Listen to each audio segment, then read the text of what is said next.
We're on there or what? There we go. All right, there we go. Let's do it live. Let's do it live. What's up, everybody? I'm all tan and looking good. Here, my pearly yellows are looking white because I'm all tan. Oh, yeah, baby. Yes, sir, Pablo. I got to take Pablo back to the vet tomorrow. We found a lump in one of his thighs, and my wife was freaking out. I was like, "Woof!" I thought it was crazy. She's like, "Josh, Pablo's got a lump." I said, "What do you want me to do?" She was, I said, "You can call the vet. Let's take him in." So we're going to take Pablo in to see if he's, if there's anything going on with that lump. Isn't that right, buddy? We're going to get you all better. It's kind of sad. Kind of sad for old Pablo. So we're worried about you, big boy. Yes, sir. We're worried about you. Want to come up and say hi? You want to come up here and say hi to everybody? No?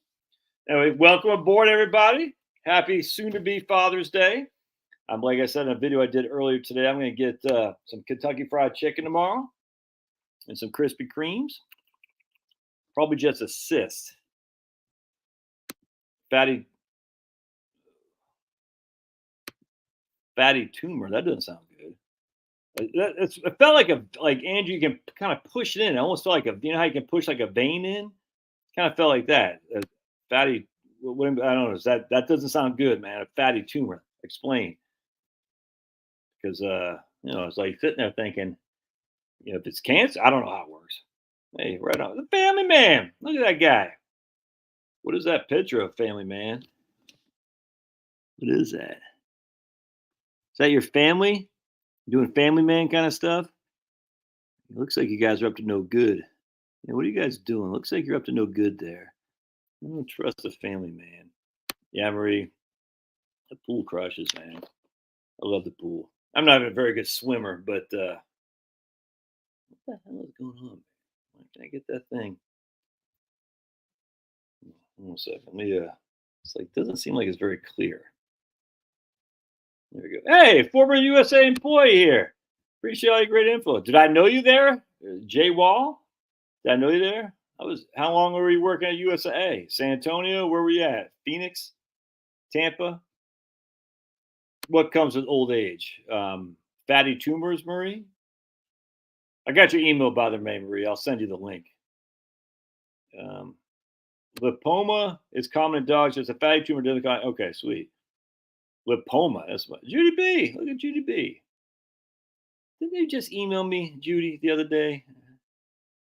Yes, cyst. I had a rot that won the size of a tennis ball between your shoulders, drain, no biggie. Okay. All right, good. Whew. So, I mean, do you even have to do anything about it? Yeah, look at my man. Thanks for all your help, Josh. Made me realize that you could retire. Right on. Well, friggin' send me a super chat there, big guy. Come on.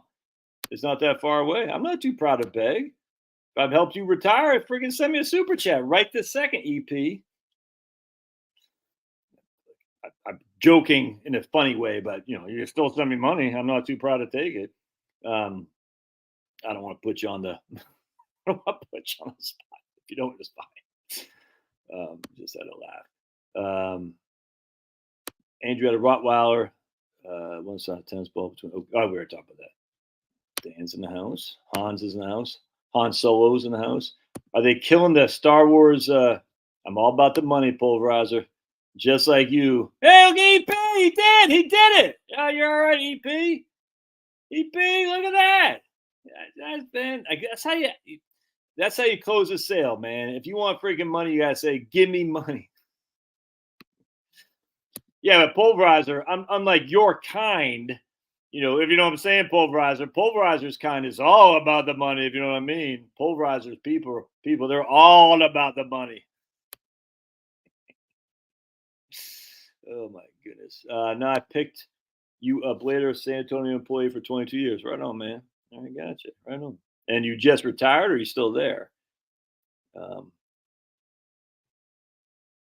the pork shoulder ready for the smoker tomorrow. So Pulverizer said, "What do I think about the Saudis not renewing the petrodollar?" Yeah, I don't know, man. I don't know. Is the dollar? I mean, is it what's the dollar? Let's look at trading economics. Is it trading economics? Dollar versus. Let's just look at the dollar versus euro. Let's see here right now. Is it Trading Economics? What's the website I used to go to for that? I don't have a thought about it. I just was it trading? It wasn't trading. It was like macro. Maybe it was Trading Economics. I don't think it was though. Yeah. What the hell was that website? It was like macro.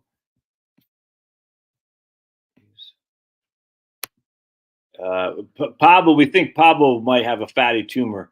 Charlotte was out watering the plants, and she came out like in a near panic about Pablo having this big bump on his thigh, and scared the living daylights out of me. I think it's like it'd be like a softball, and it's there for sure, but not nearly as big. I was like, I'm not sure, and so everyone here is thinking it's a fatty tumor, and ipoma, this guy said something like that, ipoma, which apparently is pretty common in dogs. So that's good. And then Andrew said his Rottweiler has something like that. It is used a syringe to draw anything out.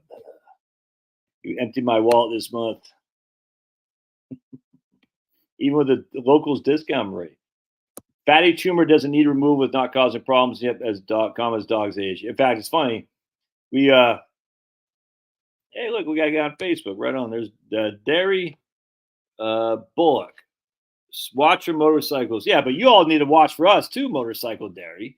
My goodness, see these motorcycle guys going back and forth. That's like I always hear, like, watch for motorcycles as they're freaking crazy. Anyway, it's funny because Chloe asked how old Pablo was, and it occurred to me, we got Pablo, we think, in 2019. He was about a year old. So basically, we'll just say 2019 is when he was born. We'll just say. But I think it's September 2018. We're going to say 2019. 19, 20, 21, 22, 23. This is his 6th year. So Pablo's 6 years old right now. It's crazy.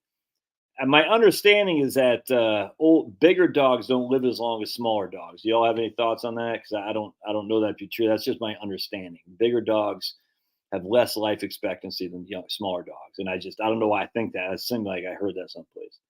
Look, yeah, USA. Oh, okay. Well, here's Derry. US 31 years of Air Force. So we know Derry's used to eating freaking steak, surf and turf. While the infantrymen are out there freaking MREs, Derry's sitting back there in his Harley going rum, eating freaking surf and turf and watching cable TV. Must be nice. Freaking the Air Force, all the nurses who treat the Air Force guys are all smoking high. We get like these freaking, let's just put it this way, these monstrosities of male nurse. That's what we get in the infantry. You got male nurse, like freaking zits hanging up everywhere. You know what I'm saying? It's like, dude, I want a smoking hot nurse, man. And you go, well, if you want a smoking hot nurse, you got to go to the Air Force. Like, freaking Air Force people, dude. So they get smoking hot nurses. They get surf and turf. They get to ride their motorcycles. They don't even have to wear a uniform. They just show up like Darius here, right here, freaking blue jeans and freaking T-shirts and the hat. Freaking Air Force people. Andrew's sitting on a new paver patio, soaking up this cool weather. Dude, it's 95 down here today, man. Remember right here. In your 40s. Oh man, so you've been there for a while. Remember the IMCO divestiture when I was there though. Yeah, right on. The new brick currency is a hype as a joke. King dollar make you holler. Yeah, right on, man.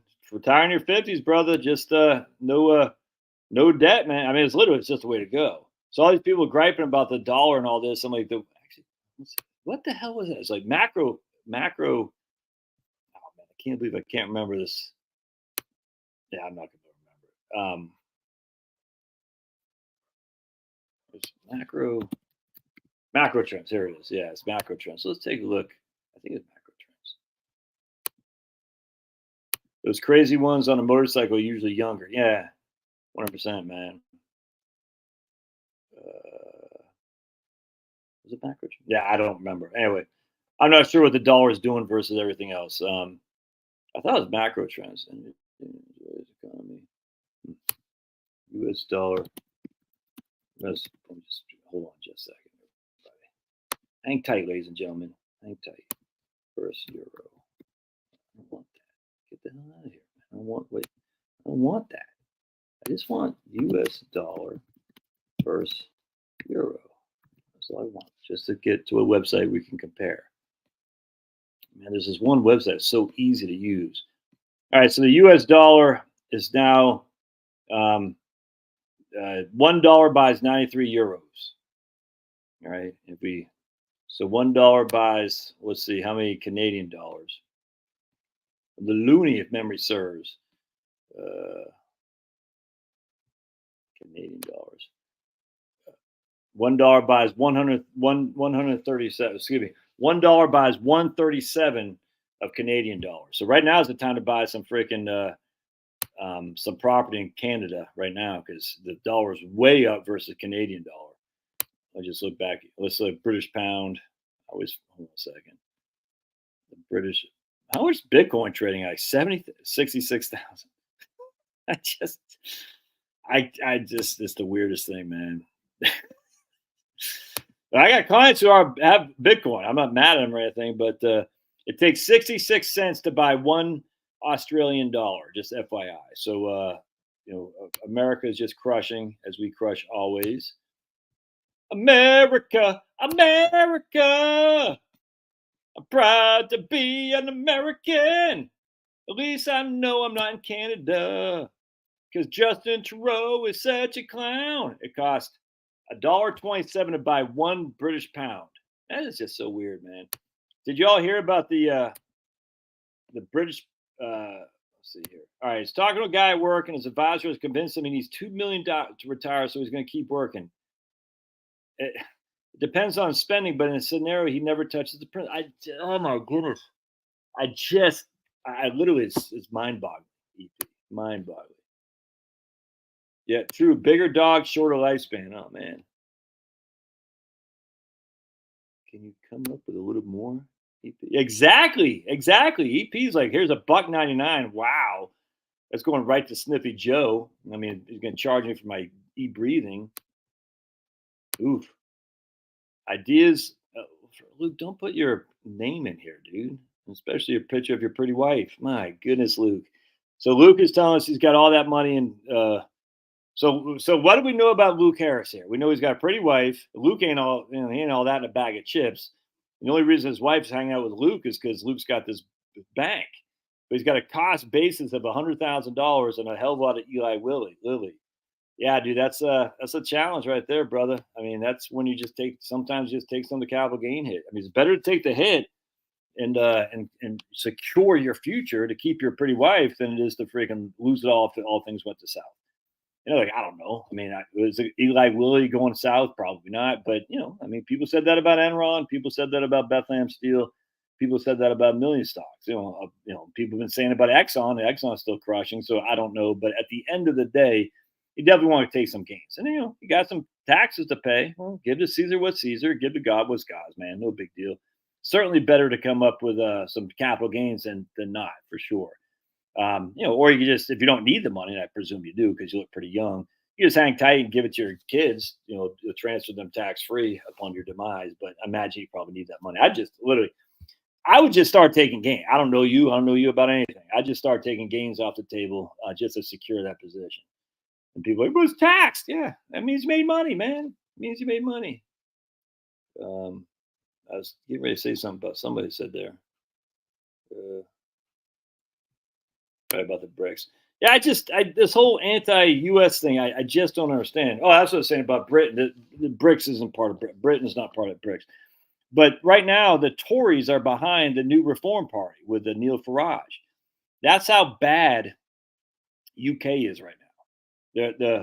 A newfound party, the Reform Party with Neil Farage, is now the second leading party in the UK. And there's other polls that show otherwise, but it doesn't matter. The Tories, the Conservative Party, they're done because I was just reading this article about the Tories. They're supposedly a right-wing party. This is what happens to the Republican Party too. They do all the stuff that Democrats will never get through. The Republicans are the ones who did affirmative action. They did the EPA. The Republicans are all the ones who did a lot of the I mean, literally, if Hillary Clinton was in office, no Republican would fall for any of the crap that they pushed. None would. You see what I'm saying? So the Patriot Act. Oh, come on up, buddy. Everyone wants to see Cindy. Come here. Come on, uppy. Oh. Antibodies. Thank you. Antibodies. Yeah. We just look at Pablo's butt. So Pablo's butt is now on me. But that's the thing. So what the Tories did is they all this affirmative action. They literally, if you have a company with over 250 people now, you must have a DEI counselor in your company. It's insanity. And these are it's insane. They're pushing massive green stuff, and just the stuff that the Democrats, the Labor Party would never have got through, gets through because it's all one big game. All these guys, it's all one big charade. There's no two-party system here in the UK. Certainly there isn't any here. The Republican Party has a couple guys that are all right, but that's it. It's all the same stuff, dude. Crazy. I mean, the only thing is the judges that get put up there, and the only person doing that was Trump. Look at what freaking Bush did. Remember, he tried to get Harriet Miers as Supreme Court Justice. She would have been worse than Sandra Day O'Connor, who sucked. And she was nominated by, was it Reagan? I think it was Reagan. It was, because John Riggins, this was Reagan.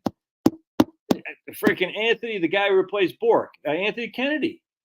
Earl Warren from the Warren Court. He used to be a Republican governor of California. David Souter. The list goes on and on and on. It's not a two-party system. It's a one-party, uniparty, with the same two evil wings of the same, two wings of the same evil bird. There's a couple guys in there that do better. Trump, for instance, but it's insanity, dudes. The whole thing. So the way it's just got to separate yourself from the idea that politics is going to determine your future. It's just not. And then on top of that, you got to separate yourself from this idea that pulverize, that BRICS is going to mean anything relative to the U.S. It's all one big game, dude. The people who control everything, they're not going to oh, my goodness, America's going down. Now we're going to go to Brazil, Russia, India, China, and South of Africa. Oh, it's just like, dude, they love it the way it is, man. I heard a lot, same thing about bigger dogs, Denise, oh, man. Yeah, dude, that's Luke saying think about deep in the money call. I'll just pay the tax, man. Hard to find a guy who looks at things from all angles, left and right. And thanks, dude. Super tall ones not as likely to get super. That's interesting. Are you super tall, Douglas? Had two dachshunds, one lived 19, one lived 17. Damn. Yeah, here you go. Even Harry's saying that the bigger they are, the shorter the lifespan. Yeah, Jerry West just died.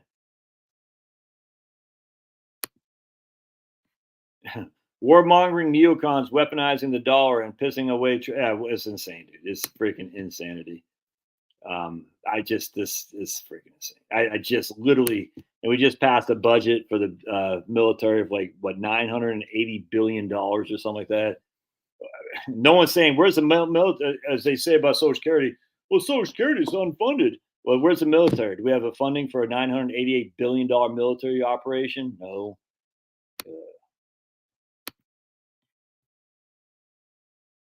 So here's Larry Farron. If you're going to eradicate some economic literacy, I hope Snippy Joe will be watching. Well, he's not watching because he's too busy wandering off the stage. Yeah, my PVC. Yep. The trademark PVC. Yep. The PVC pipe of knowledge. Miss English. My English Nastiff lived 11 years to the day, even after swallowing that whatever that is, 6,000 remove it. Pay the house, retire 100%, man. Yeah, exactly, Kenny. Well, we didn't have an Air Force mess hall because we weren't 57 flavors. So if you know what I'm saying, because we were real soldiers, unlike Kenny. Kenny was like, working on the Air Force guys. So we know that Kenny was, why? You know what I'm saying? So Kenny was like, hey, I'm a soldier of the 57 flavor army. So we didn't have Air Force. But what we would do is we'd go down to, I think they had the helicopter guys. What was it? There's a unit, so we were in the infantry. So we had 1st Brigade, there's 187, 287, Triple Deuce, 122, and Triple Deuce.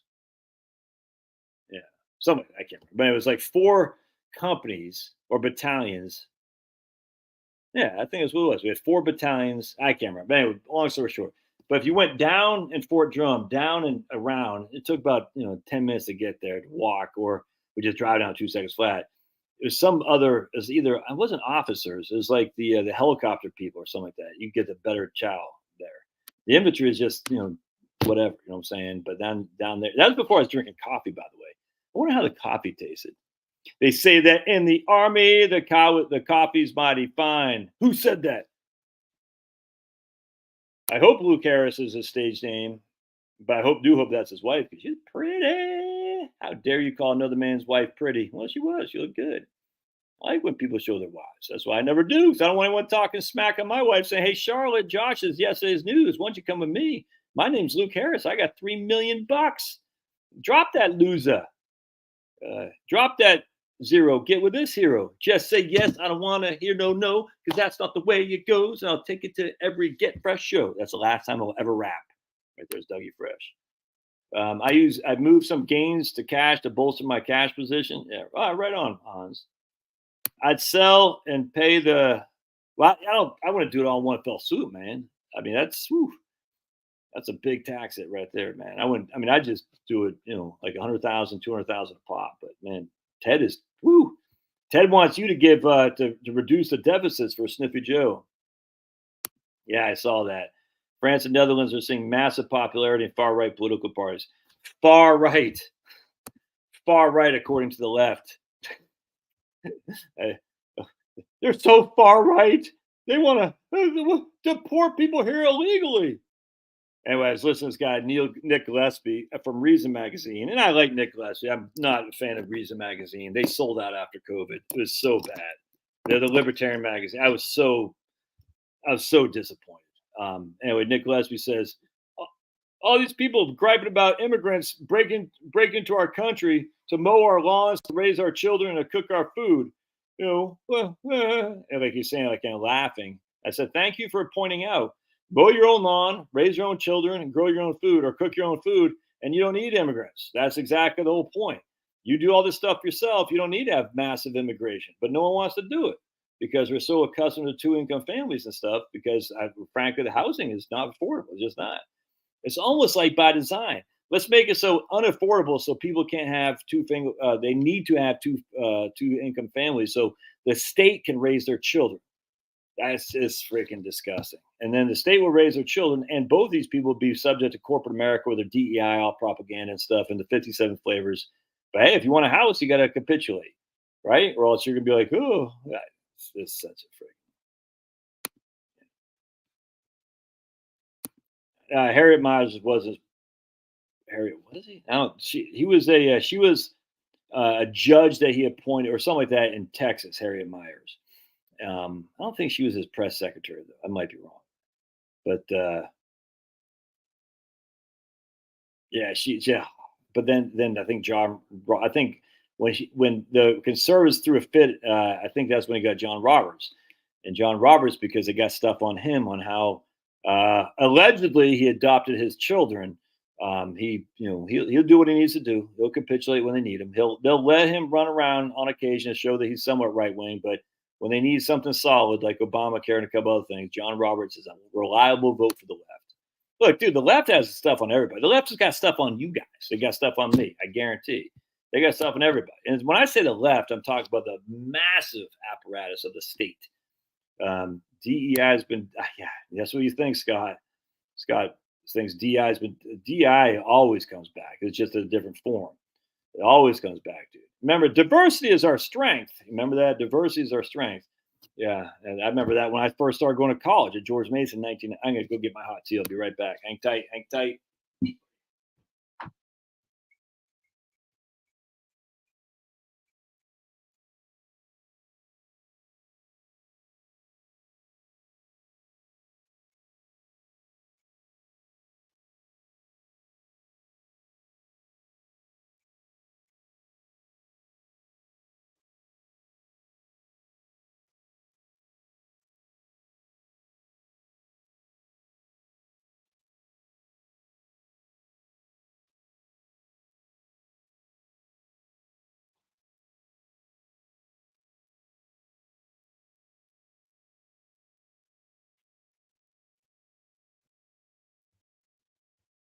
Oh, good babies. Keep me apprised of the hockey game too, if you guys don't mind. I'm hoping for Edmonton to at least make somewhat of a series out of it. Ed in Fort Worth making a weapon of the dollar through sanctions, but the world no longer wants to bend to American values. Yeah, what are our values? Let's go bomb everybody. Let's see. All right, 1 second. I'll get massive wins to but I mean until it comes. I mean that's great. I'm glad they did, but remember we thought the lady in Italy was going to be a great conservative, and she turns out to suck. I mean, she's better than anything else it could have been, but she's not all that in a bag of chips. Yeah, I was just listening to Scott Adams. I don't listen to it, but reading, he had posted something. He said, "Is there any wonder why the military's had a hard time meeting the recruitment goals?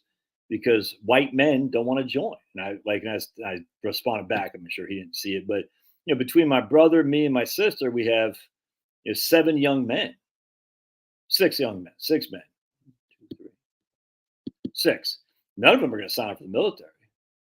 I mean, if they want to, they can. I can't force my kids to do anything, but none of them are going to sign up. So 6 young white men who've had parents who've all served. I mean, my brother's in the Marine Corps, my sister was in the Navy, I was in the Army. A heavy history of military service, mostly in the Navy. I guess all in the Navy now. I think about it. I was the only guy in the Army. Back generations, not one of us are going to have a son who's going to serve. Not one. And if you look at the combat, and all these people are posting, well, they can still get black guys and brown guys and stuff. I was like, yeah. And the combat arms is predominantly white. That's all there is to it. I assume it's the same case now. A hell of a lot more Spanish speakers and Guam people and Samoans in the combat arms than even blacks. That's just a fact, man. So you got predominantly white, probably 80% white, and then the rest are going to be mostly Spanish speakers, Samoans, Guam, and some blacks, not many though. And the blacks are in there usually pretty crushing. That's just a fact. Usually. But they're certainly overrepresented in terms of being good soldiers relative to the many whites that are in there. Because I was a soldier and I sucked. But anyway, so the issue is, you might be able to get some blacks through DEI recruitment and quartermaster, and that's an important role. Don't get me wrong, but the combat arms, just if you're not getting the whites, you're not recruiting well. You're not going to get them 57. They don't want that. They're freaking 57 flavor people. They don't want to do this. They're not going to go out there and dig ditches. It's freaking minus 20 degrees below zero. They're not going to do it, man. They're too used to having everything handed to them on a silver platter. I'm 57 flavors. Everybody make way for me. It's like, okay. And if you don't, then I will call you a bigot. You're like, I didn't say you couldn't exist. I just said, why should I give you special privileges? Because I'm me. It's like, everyone's sick of it, man. And the white guy's like, I don't want to join this stuff, dude. It's crazy. These guys don't, the military don't like me. The colleges don't like me. I don't want anything to do with it. And men as a whole are saying, nah, I'm saying, screw that. So you know what they're going to do? If you're an illegal immigrant, you serve a 3-year tour and you get your papers.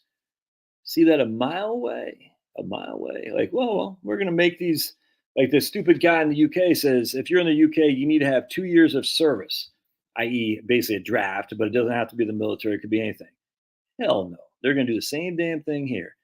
Anyone under the age of 25, if you want to be legit in the United States, you got to serve 2 to 3 years as a tour. Dude, you can see that a mile.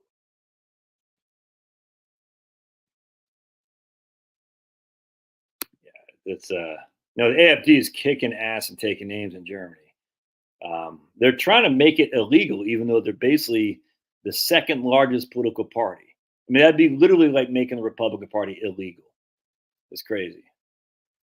Army did the KP in our USAF mess hall.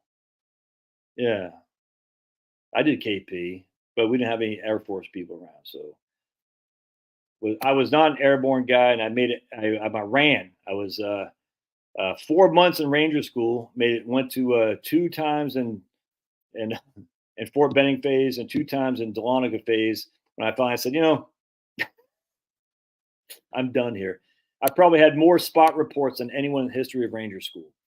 So I raised my hand and I said, In fact, I just had a dream, as a matter of fact, because in Dahlonega, it was north of Georgia here. You got to tie all these knots. I can't tie knots to save my life.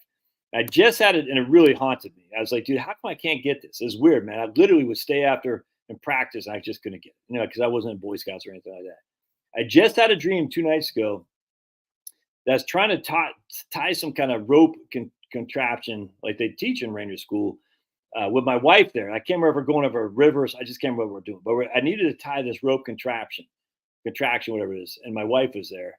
And I couldn't get it done.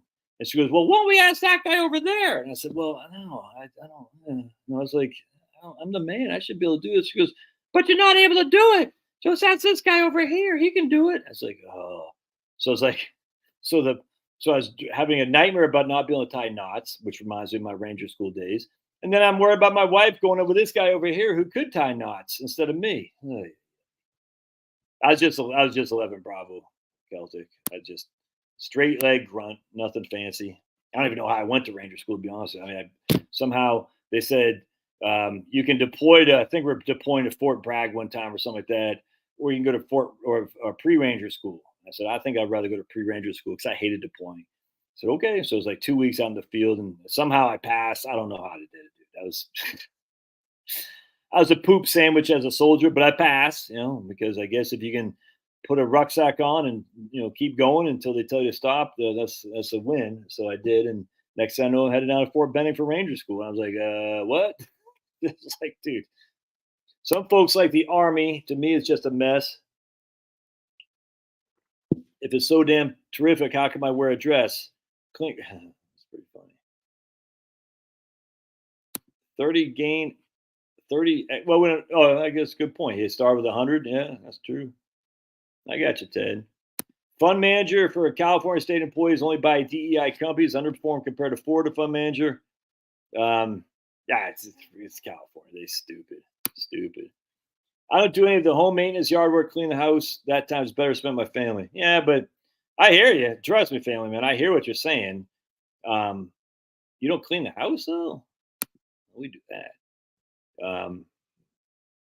I trust me, dude. I studied economics. I get the opportunity. There's a thing, comparative advantage. Your time is better spent doing something else. I 100% get that. However, if we're going to be griping about immigration, like Nick Gillespie is saying, and then we still say we need someone to do all that stuff for us, well, the simplest solution is to do it ourselves, for sure. Now, a lot of people can't afford. Oh, that's so gray here. Maybe I'm screwing it up by doing this. A lot of people can't afford to pay for somebody else, but they're going to take debt and all that because they feel for sure that they need to have the two incomes. It's just, and we'll get into just a second here. But so check this out, Dan. Let me just do this real quick.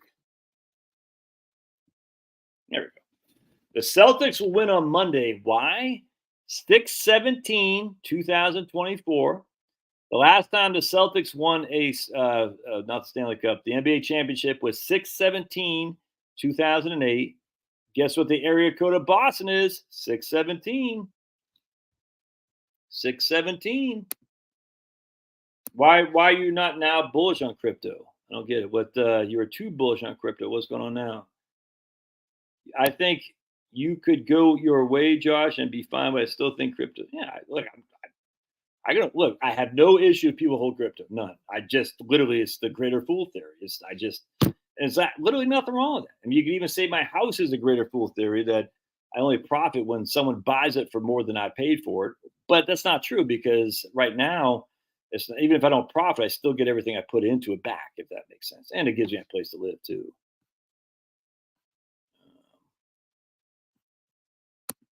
Yeah, you can do it. Yeah, 100%, Marsh. You can do a charitable lead annuity. No, a charitable remainder annuity. That's what it is. A charitable or a CRT, a charitable remainder trust, where you get the income off it and any residual goes to the charity.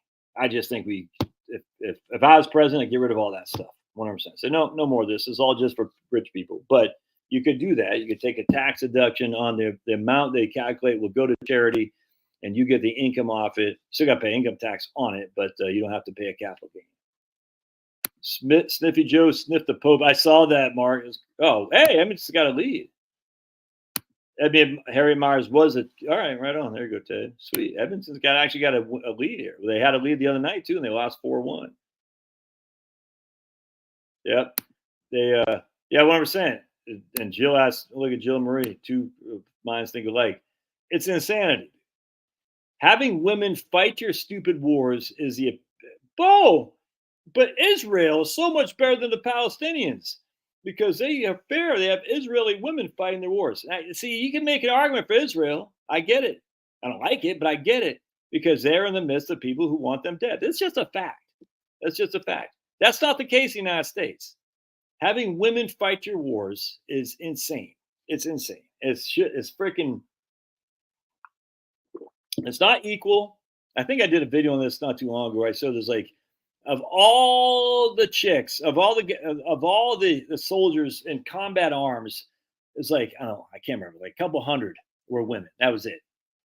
So you're taking I don't know how many people, hundreds of thousands of infantrymen, mechanized and light, and you're throwing like 200 women in there. That's freaking insanity, dude.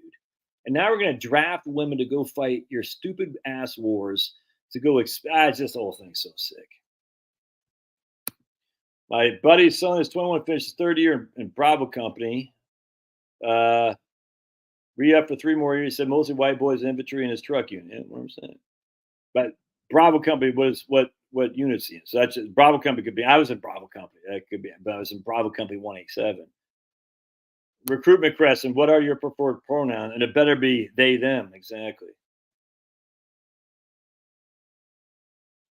My last video was touching. Yikes.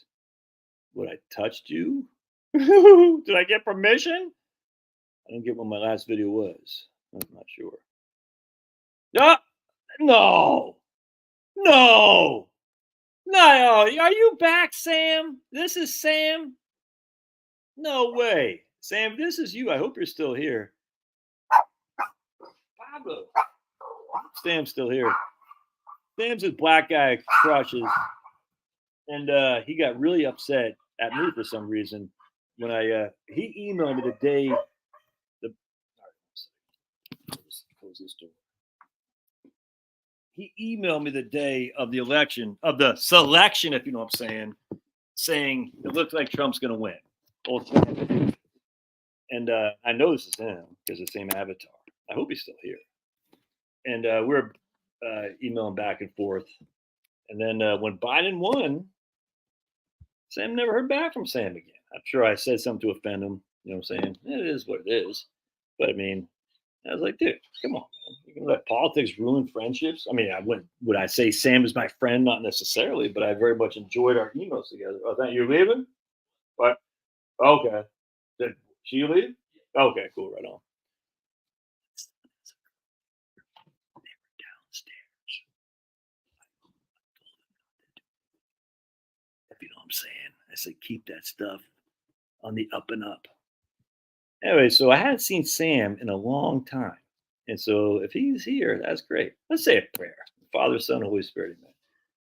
Heavenly Father, we just thank you for all you've done for us, all you granted us. We thank you for friendship, camaraderie, for just everything, peace that we have living in America. We pray for peace in Israel, peace in the Gaza, peace in the West Bank, peace in Ukraine. We just pray for lack and end to wars, to have human beings not be so cocky, not to be so offended, and just love each other as Jesus commanded. He commanded this. I'm as guilty as everyone getting upset. I just pray for strength. We pray in Jesus' name. Amen. Anyway, so there's cried baby much. But I was disappointed, Sam, because I can't believe you're falling for the Biden stuff. I can't believe it. I mean, Biden is the freaking one who did the 1994 crime bill. And if you're black, how can you fall for that? It's crazy. I mean, talk about white privilege. Biden's freaking crack smoking son. Dude, it's not just Biden. It's all those guys in D.C. The most are white. I grant you. But they're all freaking up to no good. And yet the guy who promoted the crime bill which put basically black guys in jail while all these rich white guys are getting off. This guy's voted. I couldn't believe it. I was like stunned. I said we had 4 years of Trump. Did Trump ever put any black guy in jail for being, because Trump's a Nazi? No. Did he ever put any Jew in jail? No. A gay guy in jail? No. So it's not about that. Trump's about America. I was so disappointed. I was like, look, I don't care if you vote for Biden. It doesn't bother me. But promoting that guy as if he's going to do something for black people, he hasn't done crap. All these years, nothing. The biggest racist there is. It's just stunning to me. And look, if you want to vote for him, that's fine. But then to promote him is crazy. It's like, who's that guy? Hear this Marlon Wayans, what the clown's that guy name is? Like some of these guys just take the ticket, dude. They do. They want to be famous. They said, you are going to do this. You are going to do that. He's like, okay. You think Tupac? Have you ever seen the video of gay Tupac when he's like auditioning for some like gay as a day is long, dude. Gay as a day is long. Then all of a sudden, just like that, he becomes a gangster. All these guys are taking it. There's white guys too. Don't get me wrong. Not just black guys. Tons of them. They take the ticket, man. They take the ticket. Anyway, the point with Sam is still here is probably not. I'm not the same guy I was in 2020. I'll tell you that right now. 2020 opened my eyes to everything, if that makes sense. So the Republican stooge I've been since 1992. Nah, dude. In fact, I just posted something on Twitter. I said after this, I'm voting for Trump, and that's it. I'm done with the Republican Party. Because I seen what the GOP has done. They didn't do crap. I see what Paul Ryan is doing. It's like, I'm not voting for Trump. Yeah, you guys all suck, dude. I don't want anything to do with these guys. I donated money to Romney Ryan. I donated money to Ted Cruz. Look, Ted Cruz okay, but he's not doing anything. Come on. This whole thing's just silly, man, at this stage. But I am still voting for Trump. I'll proudly vote for Trump, and then I'm done with it. I'm done with the Republicans. They suck. We need a Pat Buchanan populist party. Pat Buchanan still alive? I think he is. Give me a Buchanan populist party. I'll be very happy. But it's not going to happen. Not going to happen because of deep state. One of Biden's new IRS agents has clamped onto you. Oh, that doesn't sound fun. Oh, right here. Replace DEI with MEI. Merit, excellence, and intelligence. How dare you? Drafting military, 100%, man. Yeah, we think people dodging draft was an issue in Vietnam, just 100%, man. Hey, Fort Gordon, they just changed to Fort Eisenhower. Gordon was, he wasn't woke, Dave. He was a Confederate. His Fort Benning is now Fort Moore. Now, opportunity cost is when you invest one way, you're missing the opportunity to have invested the other way. Comparative advantage is, Tom's smart. I'm not smart. So Tom should be doing something that smart people do in order to advance his economic situation. I should be doing something that I can do, which is digging ditches, because that's all I can do. So Tom should say Tom should pay me to dig his ditches, and I should pay him to do his smart stuff. And given that I'm doing something efficient with my use of my hands, Tom's doing something efficient with his use of his brain. We can actually work a way that we're both taking advantage of comparative advantage.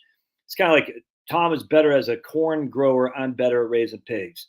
I raise pigs. Tom raises corn. We trade. If I raise half pigs and half corn and Tom does the same, that's not efficient. So we focus on the one thing we're good at and leave the rest to somebody else. That's what's called comparative advantage in economics. All right. Oh yeah, 100%. Fodder for Ukraine. There's Andrew who does all the but Andrew, you're good with your hands, dude. Andrew knows how to do stuff. I hire some Spanish guys to do my lawn, frankly. And when I remember when we got back from San Antonio, I said I can't wait to mow my yard, and I did for about 3 years. And this is when we lived in New Jersey. And when we moved down here, I said I did for about 3 years. Excuse me. When we moved I did all New Jersey. We moved down here. In New Jersey, I can't remember. Anyway, in New Jersey, it's crazy. You had to push your leaves out on the side, and they had a leaf truck come. I said, dude, leaves are such a good mulch. And I said, why can't I go get the leaf mulch? Because they grind them up and they put them on the county, the Camden County. They put them in a dump. I said, dude, that's such a good mulch. Go get the leaf mulch.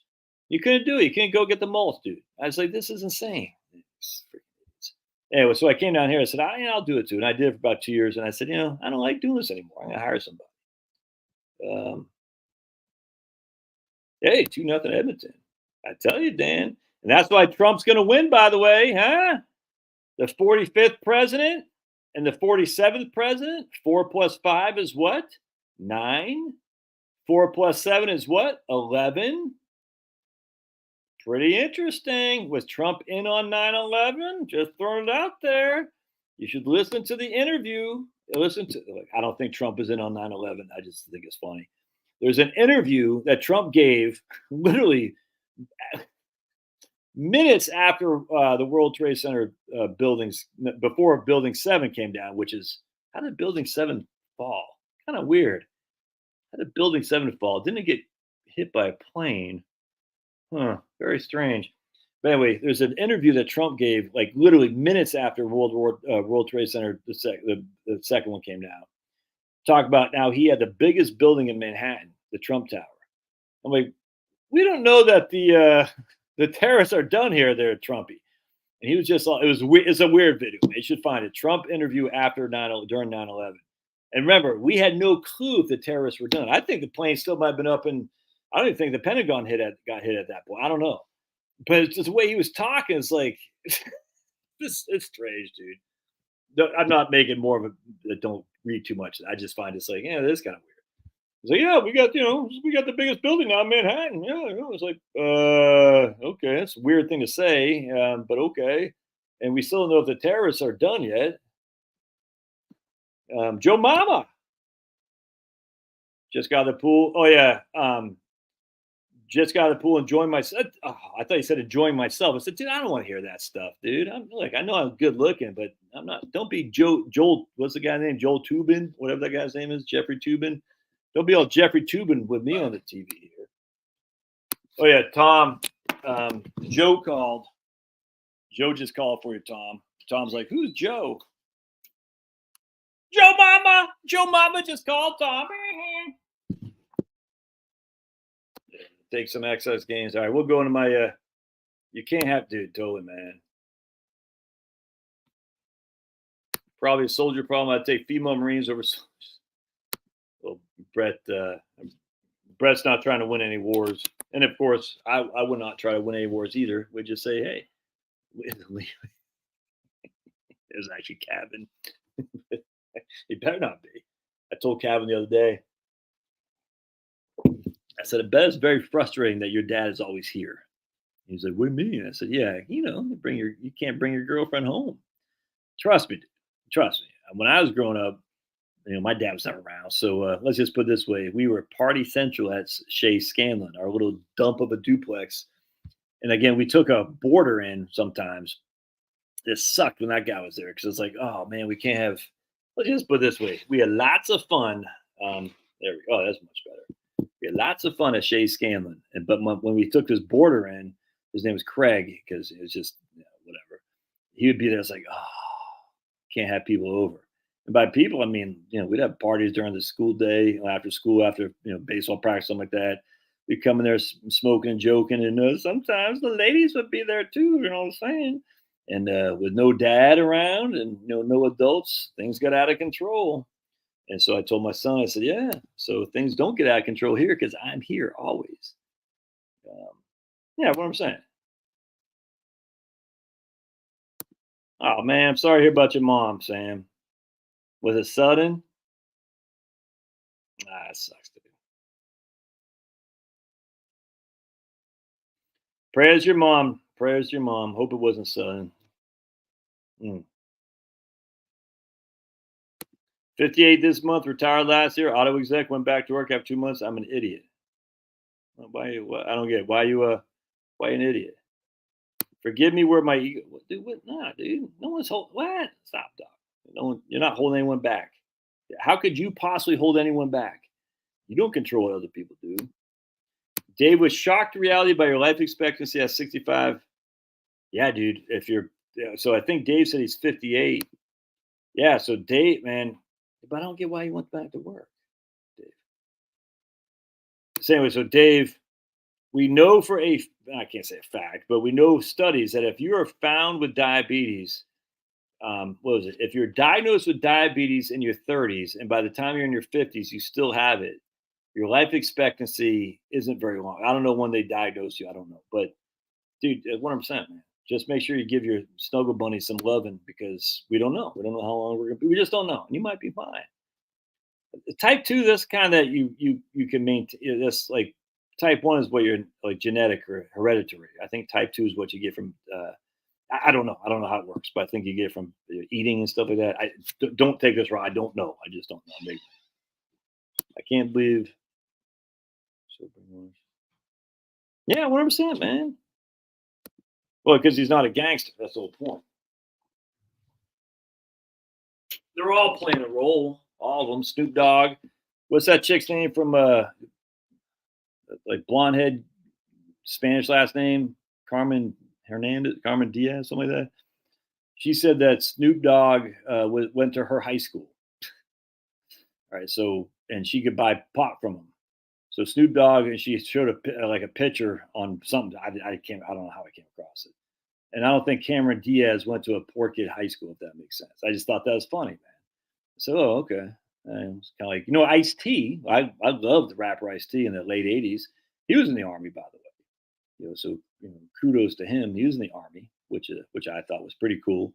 But I don't know anything about Ice-T's past. I just know he was in the Army. But anyway, so we got Tupac, was about as gay as the day is long before he became a gangster. We got Snoop Dogg, went to Cameron Diaz's high school.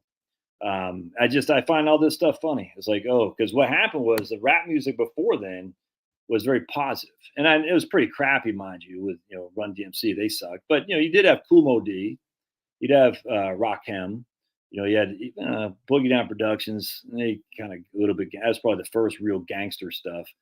But even they were somewhat positive. I mean, they have a song called Poetry, which I very much enjoyed. But you had then you had Raheem the Vigilante from Houston, which is completely positive. Lots of positive stuff. And then some just switched. That movie Colors. Remember that movie Colors that came out? And it appealed to a lot of white kids like me. You know what I'm saying? It's just a fact. That's what they wanted to do. They want to get suburban white kids living vicariously through the gangster lifestyle. And it worked like a charm. And all of a sudden, out of nowhere, Beastie Boys came. Beastie Boys used to be a punk band.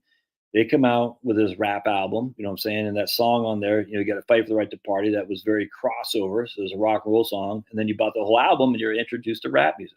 None of this is by accident. So all these white kids from the suburbs are suddenly introduced to rap music from whites. They're like, oh, that's pretty cool. Dude, trust me, I was there. I didn't like the Beastie Boys at all. I still think they suck, frankly. They're just obviously plants, obvious plants. It's so obvious that these guys are plants, man. Anyway, so it's just like, I even back then I said, yeah, this is something weird about these guys. But I did like Ice-T. I did like EPMD. I liked all these bands. I loved Rakim. He's literally the goat of rap music is Rakim. I loved Sir Mix-a-Lot. I had freaking, Pop, you got to make up your mind. I can't tell you how many rap albums I had, all cassette tapes, by the way. That's probably like one of the only white kids who did back then. It's like 88, 87. Then all of a sudden you come around and you see that all these white kids are now starting in the early 90s, starting to want rap music. And just like that, they want gangster rap music. They want to live vicariously through what real life black people are going through in like DC and stuff like that. And it just led to more and more senseless violence. Hidayah Pendleton, R.I.P. to her and God rest her soul.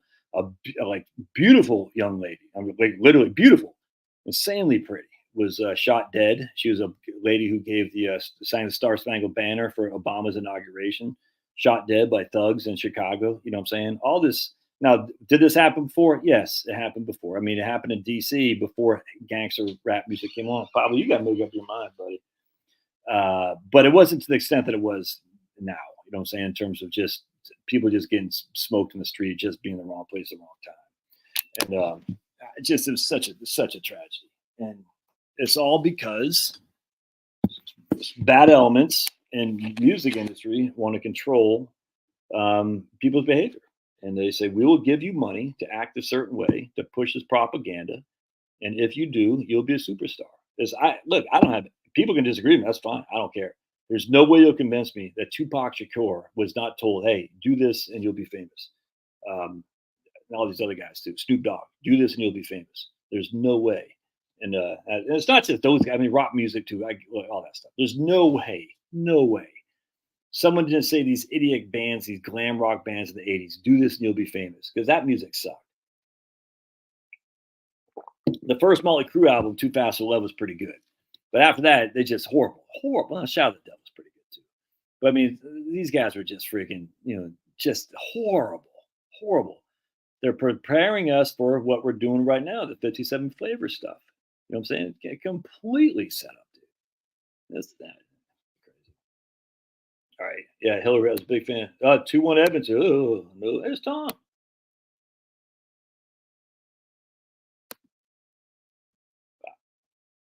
Yeah, I'm going to vote, but this is it, man. This is it, for real. From after Trump, I'm not voting anymore unless we get a populist Republican or a populist third party. And I'm not expecting a populist Republican party. I just don't. There you go. Women can fly the drone arm. I hear they make better. Yeah.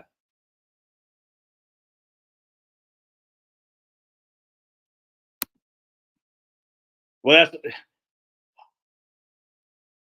so here's a funny thing about the 1994 crime bill, and we'll do some education economics here in just a second. But usually for you newcomers, the first hour is just yapping here, talking to the people here. Remember, this is the whole point about crack versus cocaine. Remember, there's a 1994 crime bill that made crack a bigger crime than cocaine.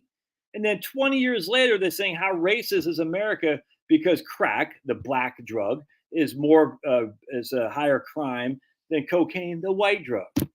It was what the blacks wanted in 1994. The Jesse Jacksons, all these clowns, that's what they wanted. They demanded, they said, we got to make it more because it's endemic in the black urban communities. The same people who then demanded that said it was America's racist for doing that. But wait, you got this is why I don't even know. Jesse Jackson is still alive. Oh, by the way, who, see if I can't find you the picture, just to prove that I'm not racist against Jesse Jackson, because we always got to qualify this anytime you say, oh my goodness, my best friend's black. Let's see if I can't find it. I'm not sure I'm going to be able to find it here. Hold on just a second. I might be able to find it. Hang tight, ladies and gentlemen. Hang tight. I might have probably deleted it. Yeah, must have. Dang. There was oh, no, it didn't. Who's that? Oh, your old buddy Josh with a Jackson Rainbow Coalition 1984 bumper sticker that we had on my dad's Dodge Omni, I think is what he had in Portland, Maine. Jesse Jackson. He had a bumper sticker for Jesse Jackson. My parents in the 70s voted for Gus Hall and Angela Davis. And those of you in the know will know that Gus Hall is a commie, and Angela Davis, who's somehow still is alive and spreading her bad propaganda, was the vice president under Gus Hall in the Communist Party. And my parents were keen on Angela and Gus. And we have little not stickers, pins. Angela Davis and Gus Hall. And so Jesse Jackson was obviously the natural alternative once he ran in 1984 and 1998. But then he lost the primary, and so I voted for Mike Dukakis because I wasn't voting for George Bush. How dare I? All right, so let's talk about some. I'm not holding my breath on that though, Jill. Not holding my breath.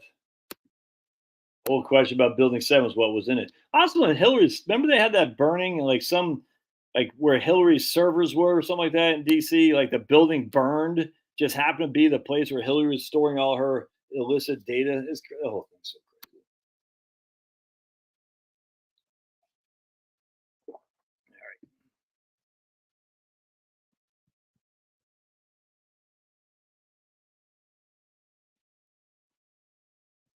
Yeah, right on. All right, there you go.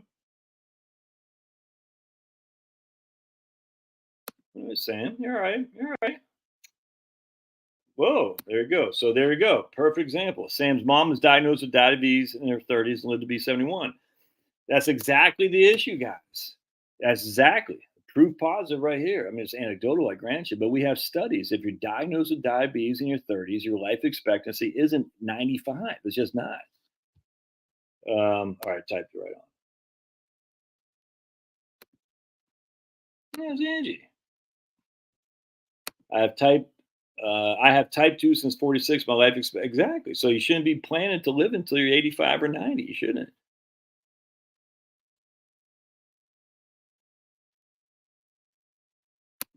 I don't know what A1C, but right on. 3-1. Yeah. All right. Come on. Come on. All right, Sam. If you're still here, who are you going for, the Celtics or the Mavs?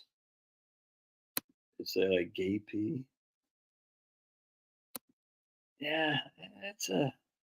I forgot. I don't remember listening to Body Count. Frankly, I remember Ice-T joined a metal band, which I thought was pretty cool. Actually, I just don't remember listening to it. I hate rap like Josh hates Cher. Uh, give Cher a little love. No, there is some. No, no. So now you're like Jill with Black Sabbath. There's plenty of positive rap music. I don't listen to it anymore. I mean, now that whatever's coming out now, I can't stand. Look, I don't listen to hardly anything new anymore. But no, Andrew, you can't say that. Trust me, man. Trust me. Raheem the Vigilante. Why don't you say no? Now, look, I guarantee. Remember, the first MC Hammer album was one of the best albums of all time. The first MC. This is before You Can't Touch This. I forgot what it's called. What the album? I can't remember. This is fantastic. The first MC Hammer album, top to bottom, was just it was just great. A very positive album for sure. But music is very brainwash, whatever the word is, hypnotic for sure.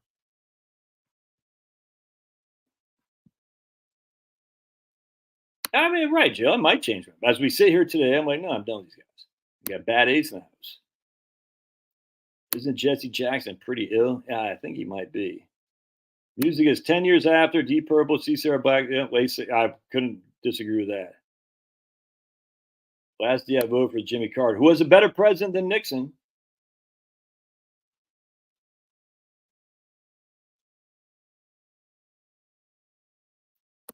The crack bill, dude, come on, Sam. Clinton had the Republican Party had no authority. 93 and 94 is all completely Democrats. You're trying to tell me that the Republican Party, come on, man. Jeez. That's like saying in 2009 and 10, Obama was forced by the Republicans to freaking do anything. Massive majorities of the Democratic Party in 1993 and 1994. Massive. They're going to appeal to the.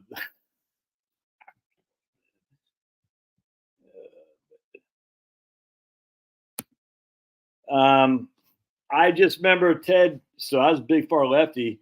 Celtics right on. All right, good. All right. Well, we agree there, Sam. I hope your house is still crushing Ohio. Good. If you're ever in Atlanta, Sam, you got a place to stay, brother. I'm telling you right now. I don't care who you vote for. You can stay here, man. I think you're a good guy, and I'm glad you're here. That's for sure. Almost makes me tear up thinking about it, actually. But anyway, but yeah, you got a place to stay. Ted, I just remember going to Honduras when I was in the army and seeing how freaking poor everybody was, and saying, "What the hell?" I thought I was poor. You know what I'm saying? Grew up in Maine. We didn't have TV. We didn't have a car. You know, had a party line phone. We're on the fake money. This stuff right here. This stuff right here. See, it's orange and brown and purple. And I thought, and we couldn't eat meat hardly at all. We didn't have any meat, and I thought I was poor. And then I went to when I got deployed to Honduras. I said, "What the hell is this?" And I read this book by a guy named Alan Drury called "Come Nineveh, Come Tire." Google, hold on a second. Let me bring it up on Amazon. And it freaking, dude, it rocked my world. Come nine, yeah, right here. It rocked my world because he quotes what the commies are trying to do. Just such a good book. Just real. I mean, I was in Honduras. It was like divine, whatever it is, divine some intervention. Come Nineveh, come tire. The presidency. Pablo, you keep going back and forth. You're nuts. You're a knucklehead. And what this book was about right here.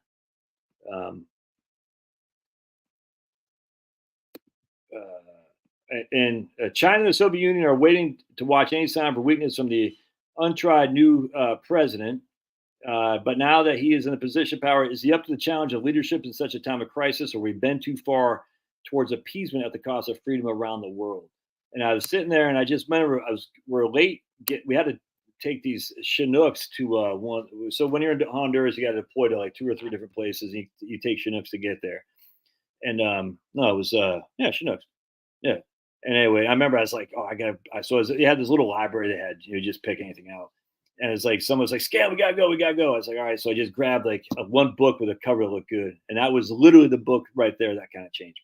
Seeing the poor people in Honduras and reading that book, I said, oh, the communists who I always liked. I was always look when the U.S. played the Soviet Union in the hockey game in 1980. I was going for the commies. You know what I'm saying? I had an American flag upside down, like Samuel Alito in my house, in my room.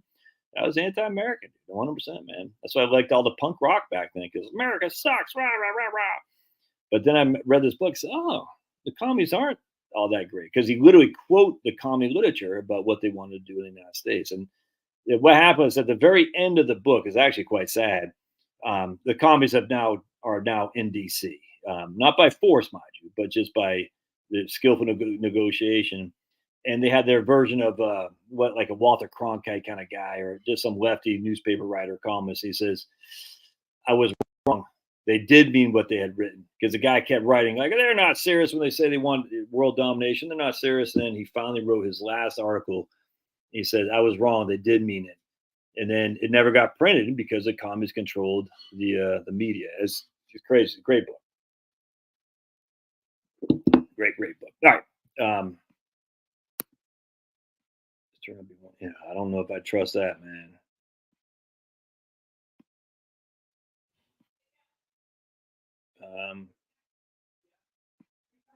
One second. Mavs need to make it. Yeah, I don't think the Mavs.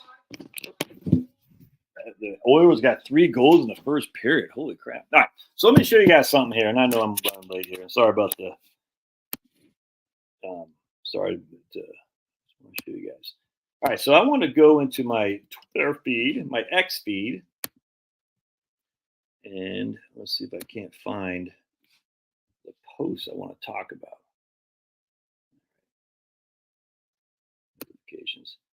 What if the Oilers come back?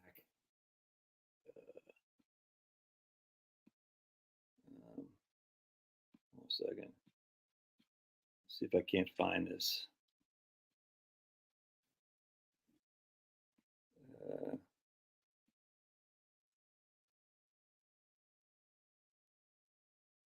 I gotta find the freaking thing. How do I do this now?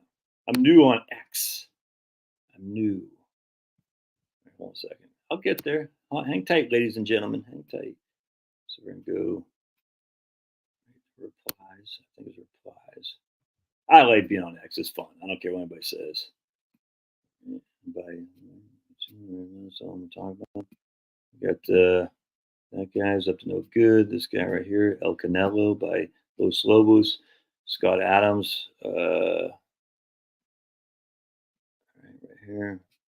That's not what I'm talking about. Combat Arms. That guy's being stupid.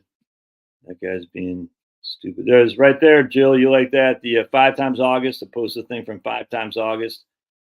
Climate change stuff. Right there. Oh man, what happened? 1 second. Isn't that posted? And who that guy is? Dr. Carol Swain. She freaking crushes. We got this guy saying, I feel like vagina women act dramatic during childbirth to make penis women feel invalid and take attention away from us. I just, my mind. Oh, here we go. Sweet. There, that's what I want to show. There's so many idiots out there. Vagina women from penis women. That's literally a person should be in a facility. All right. So right here. So we're going to go into this thing right here. This is an economics professor at the University of Arkansas, I believe. And he posted this thing right here. I understand that people care about the cumulative effects of inflation, but why would they be more concerned about inflation now than in 2022? And he says, American financial concerns over inflation, interest rates, and jobs have reached their highest levels in over 2 years. A record 84% of adults surveyed were worried about inflation for everyday goods, such as groceries, gas, and something else. But he's saying, but the problem is that the right here, milk is cheaper than a year ago. Bread is up just 1%. Eggs are up 3% and way down from 2023. All right, so he's saying, I get it. These are all much more expensive than 2019, but inflation has recently been tamed compared to 2022. So his argument here is that why should you be concerned about inflation when inflation's way down from what it was 2 years ago? Why should more Americans be concerned about inflation? All right, I get it. I get what he's trying to say. And then I want to show you what this one guy posted though, right, right. Where was it here? Let me see if is it on here. Hold on a second.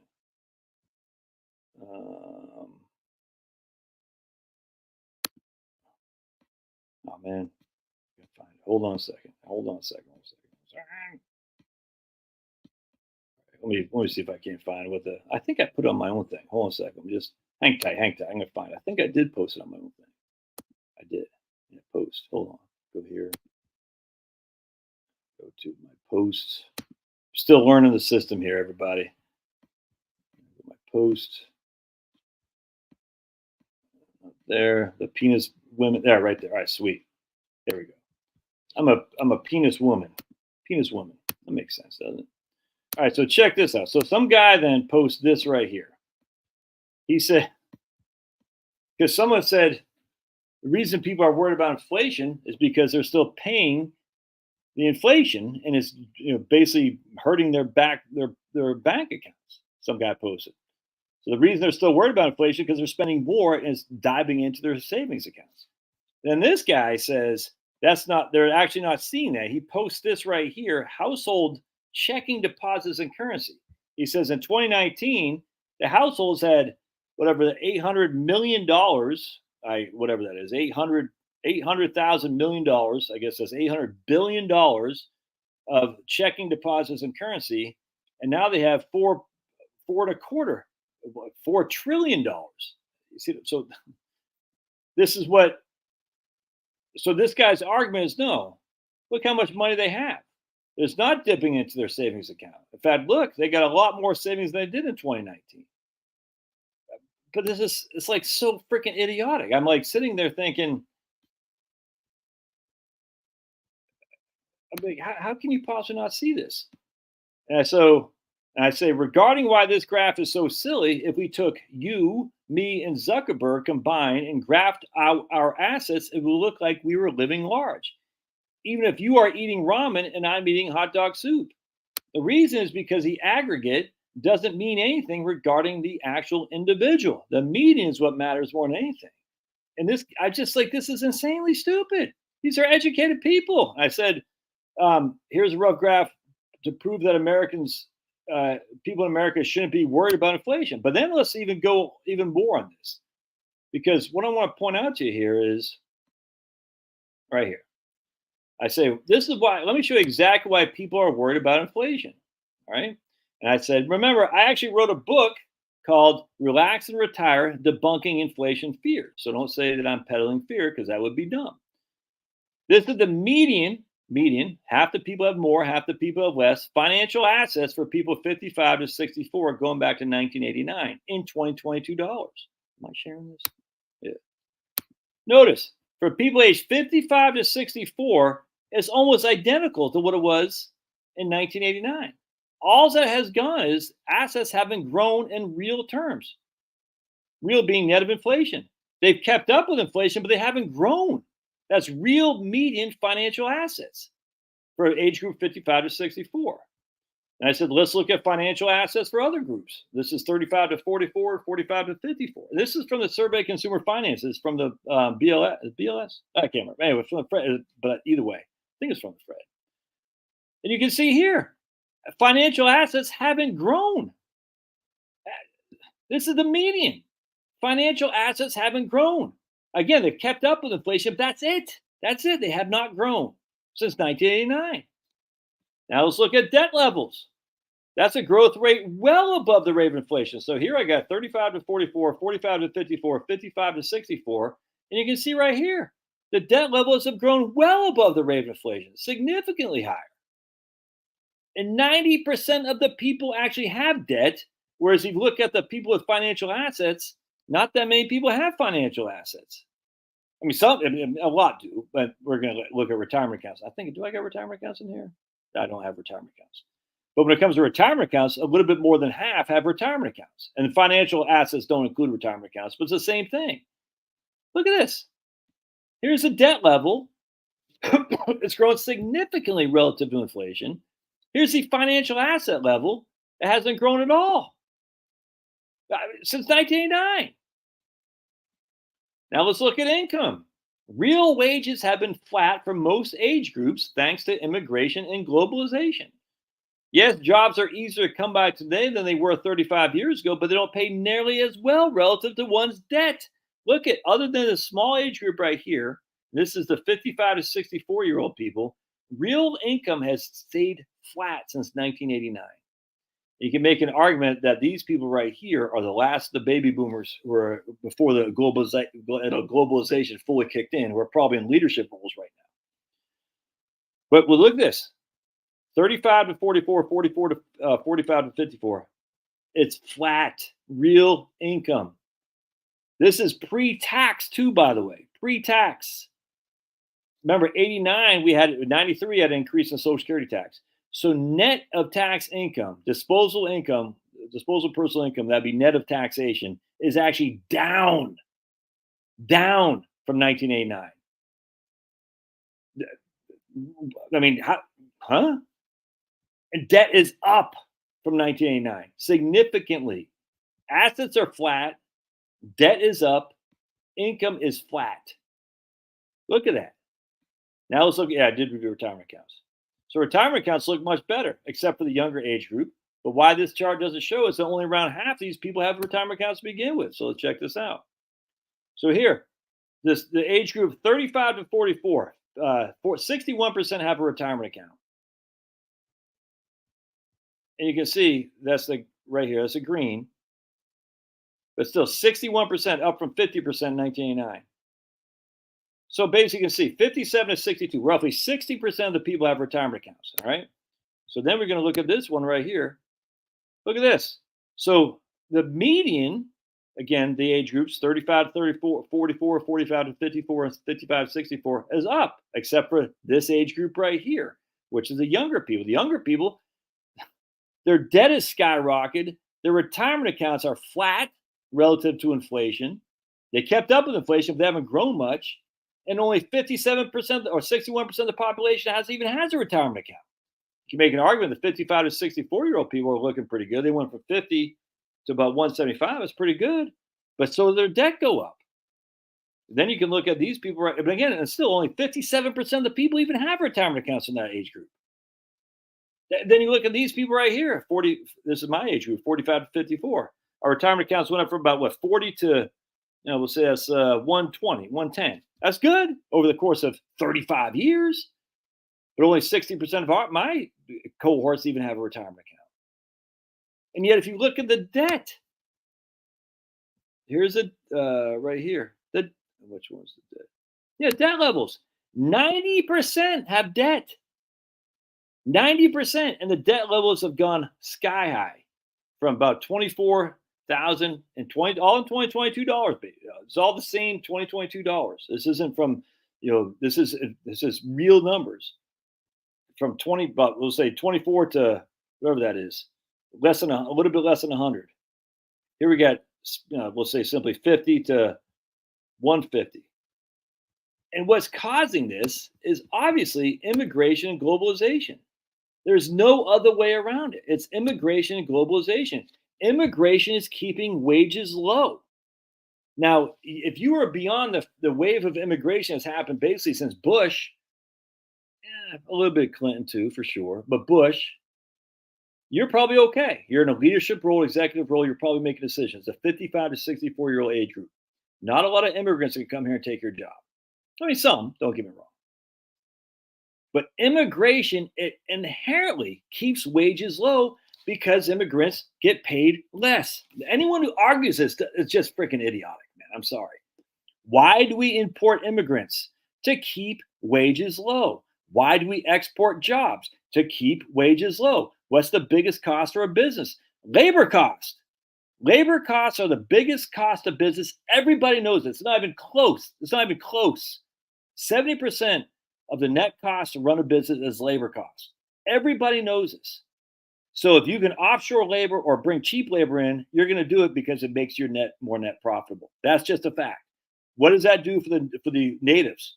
Oh, either puts them out of work or makes them take a lower wage.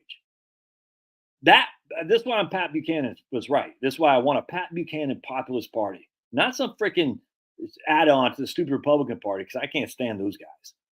I want a Pat Buchanan populist party because right now the system is broke and it's against a Native Americans. Oh, Indians are here first. No, they weren't. Indians didn't come here. They weren't born here. They came here just like everybody else. Give me a flipping break, dude.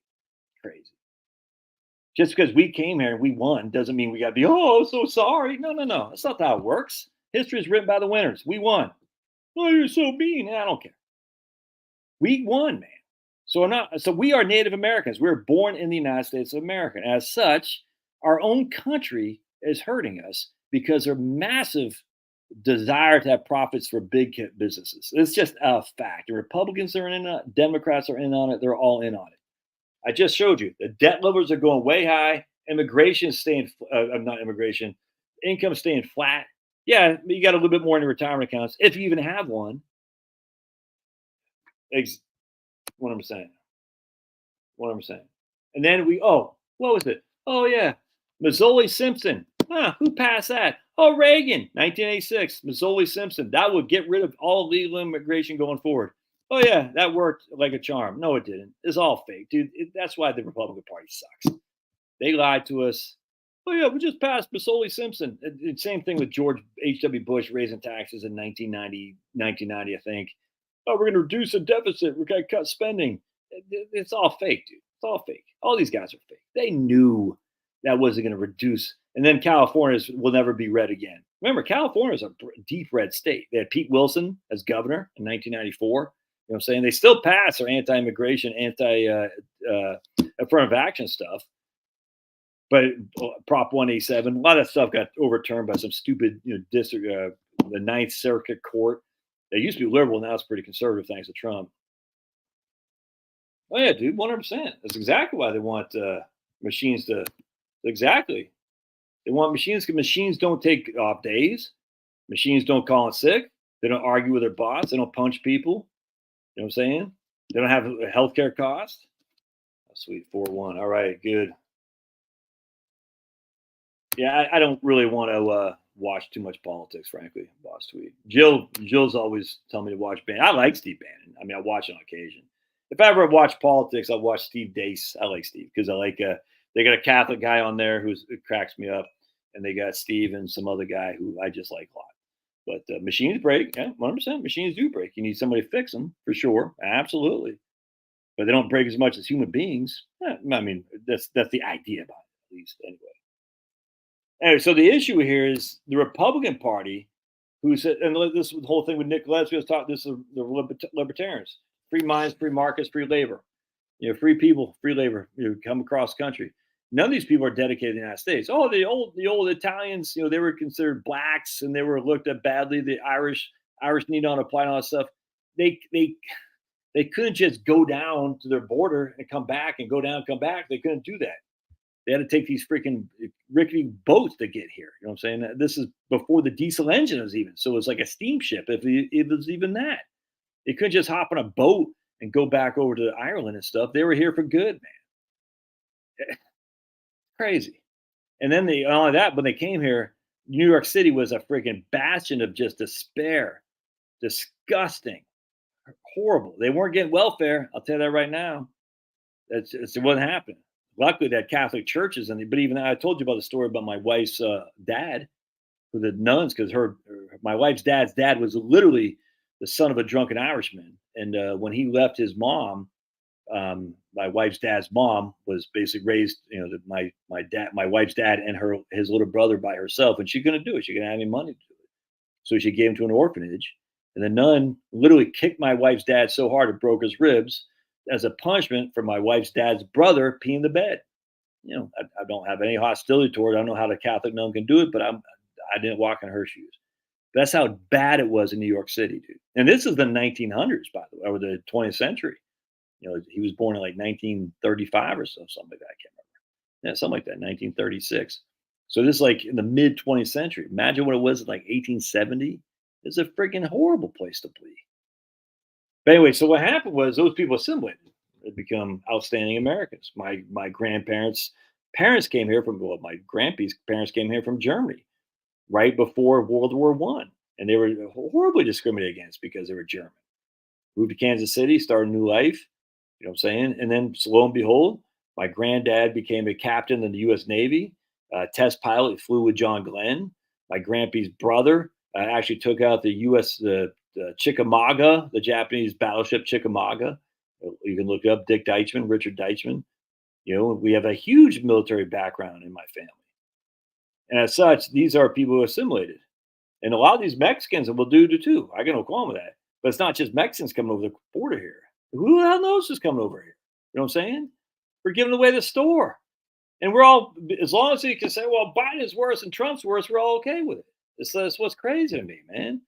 And the only thing difference between the Republican Party is Trump, and the Democrats is Trump. That's it.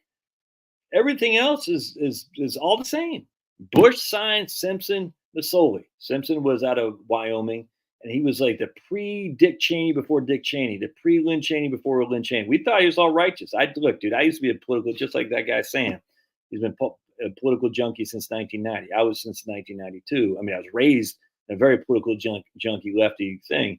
I thought Alan Simpson was okay. It turned out he was just a faker, just like all these guys, all fakers. I don't know what happened to Soley. I think he was from New York, if memory serves, but I can't remember.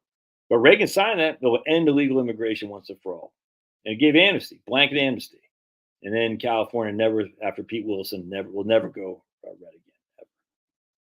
That's just what happened here, man. You got freaking, hey, James went to Trump's birthday party at Palm Beach Convention Center. That's pretty cool, James. That must have been fun. Yeah, exactly. You don't have to pay health 100%.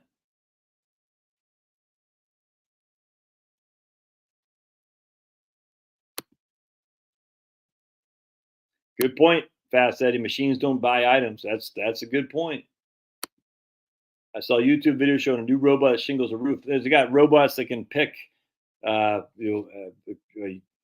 farms too. You know what I'm saying? I'm not sure how efficient that is yet, but hopefully it'll become more and more efficient.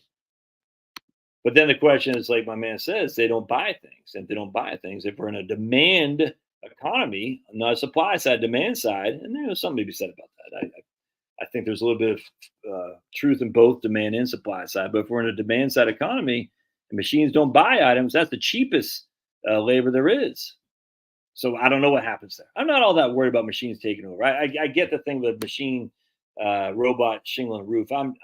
We'll see. But I mean, right now, roofers, and look, dude, I got nothing but respect for these guys that come over here and do that for $10 an hour. I look up these guys. I lived in Phoenix, for heaven's sake. These guys up, look, I used to paint houses when I was in college. I hated it. Up there to sweat, like a paint, sweat. I'd be like, oh my God. I was like insane. Being on a roof with all the asphalt, all that freaking shingles and stuff in the middle of a Phoenix summertime, dude, that's, by the way, not one woman will ever do that job. I'm just telling you right now, that's a man job. Never mind falling off the roof. Never mind how the miserable, and you're only getting paid, what, $15? I don't know what to get paid. No women are ever going to do that job. And so women and all your equal pay. Yeah, I tell you what, you get up there on the roof there, ladies, and then we can talk equal pay. But as long as you're sitting there in HR and you're freaking climate controlled crap and you get freaking, 5 breaks a day and you can go to the water cooler and yap about how DEI is so great, I don't want to hear a damn thing. But remember, before massive immigration, roofers were done by Native Americans. Again, when I'm saying Native Americans, I'm talking Americans who were born here, not American Indians. And that was made it more and more expensive to do roofing. Why? Because they demanded a higher wage. Why? Because they're raising families, they had their kids, they had schools, they had houses to take care of.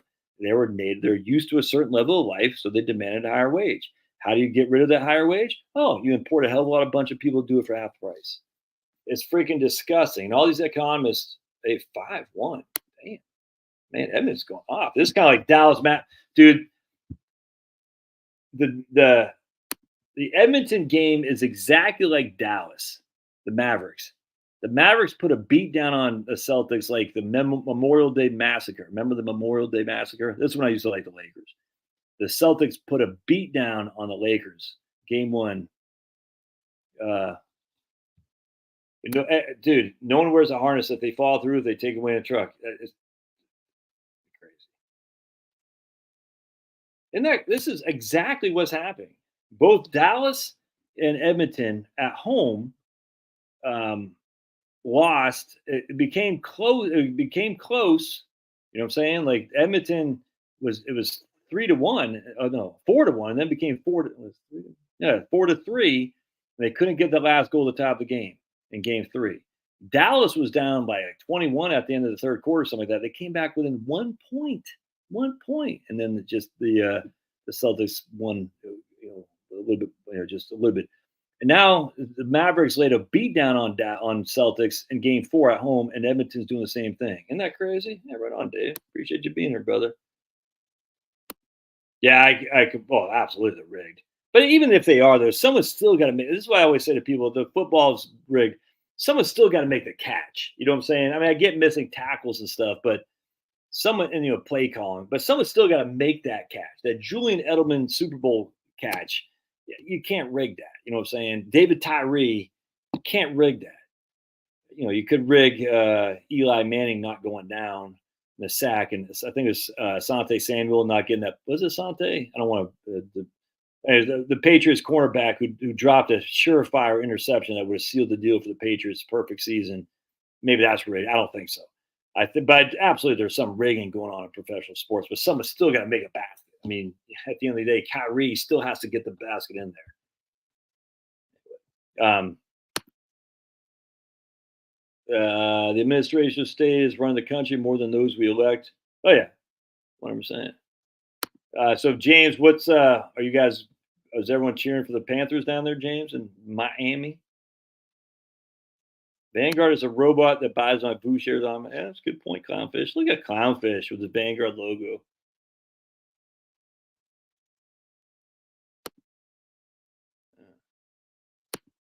Forgive the bad end to that sentence. If you have some resources you can share, please. I was reading on the project. VAT tax will be placed on business to fund UBI for automation. Yeah, 100% it's going to happen. I mean, if they're without question,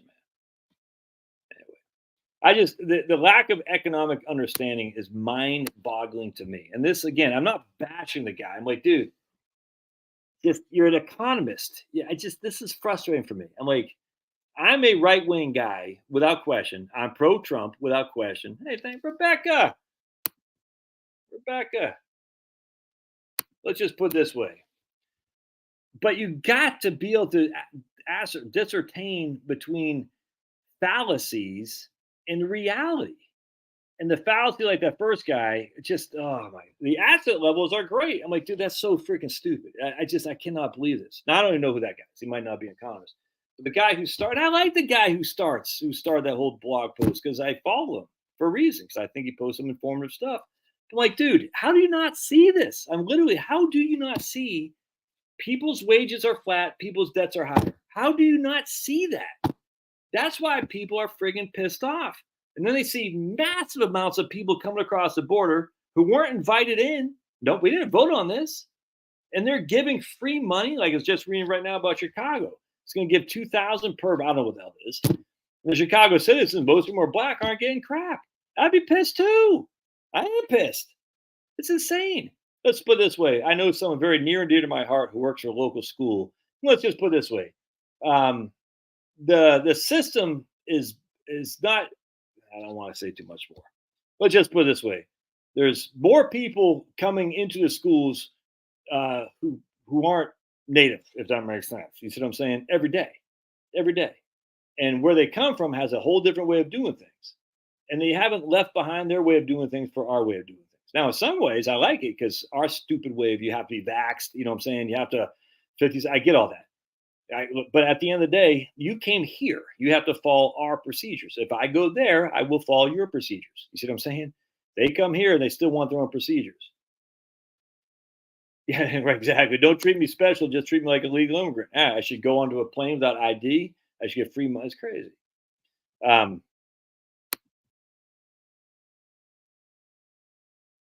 yeah, I can't stand Charlie Kirk. Sorry, Jill. I know he seems like he's coming around a little bit more based, but I don't trust that guy as far as I can kick him. I like Posabic and I listen to Cernovich. I just don't listen to that much politics stuff. I mean, I'll listen. Every morning I'll listen to Mark Dice. I love Mark Dice. If you aren't watching Mark Dice, folks, you're wrong. Mark Dice is exactly my political guy right there. That's Mark Dice. So when I listen to politics, I'll start my morning off with Mark because he gets it. I'll listen to some Owen Benjamin. I'll listen to some every now and again. I'll listen to Scott Adams. Not too often. A couple other guys I listen to. I like Steve Dace. I said, but my man Matt from Quantum of Conscious YouTube channel. That guy keeps me straight. That guy keeps me straight. He's like, dude, there's nothing you can do to change it. You think you can, you can't. So just live the best life you can because you ain't changing nothing. I agree with that. Anyway, so let's just put this way to someone who just jumped in that I have a guy who just is getting ready to move to the villages. Crazy. I'm not saying who just jumped in, but someone just jumped in, moved to the villages, and because I'm not going to out this person unless that person wants me to out him or her, or they or them, or it or zer or whatever the hell it is.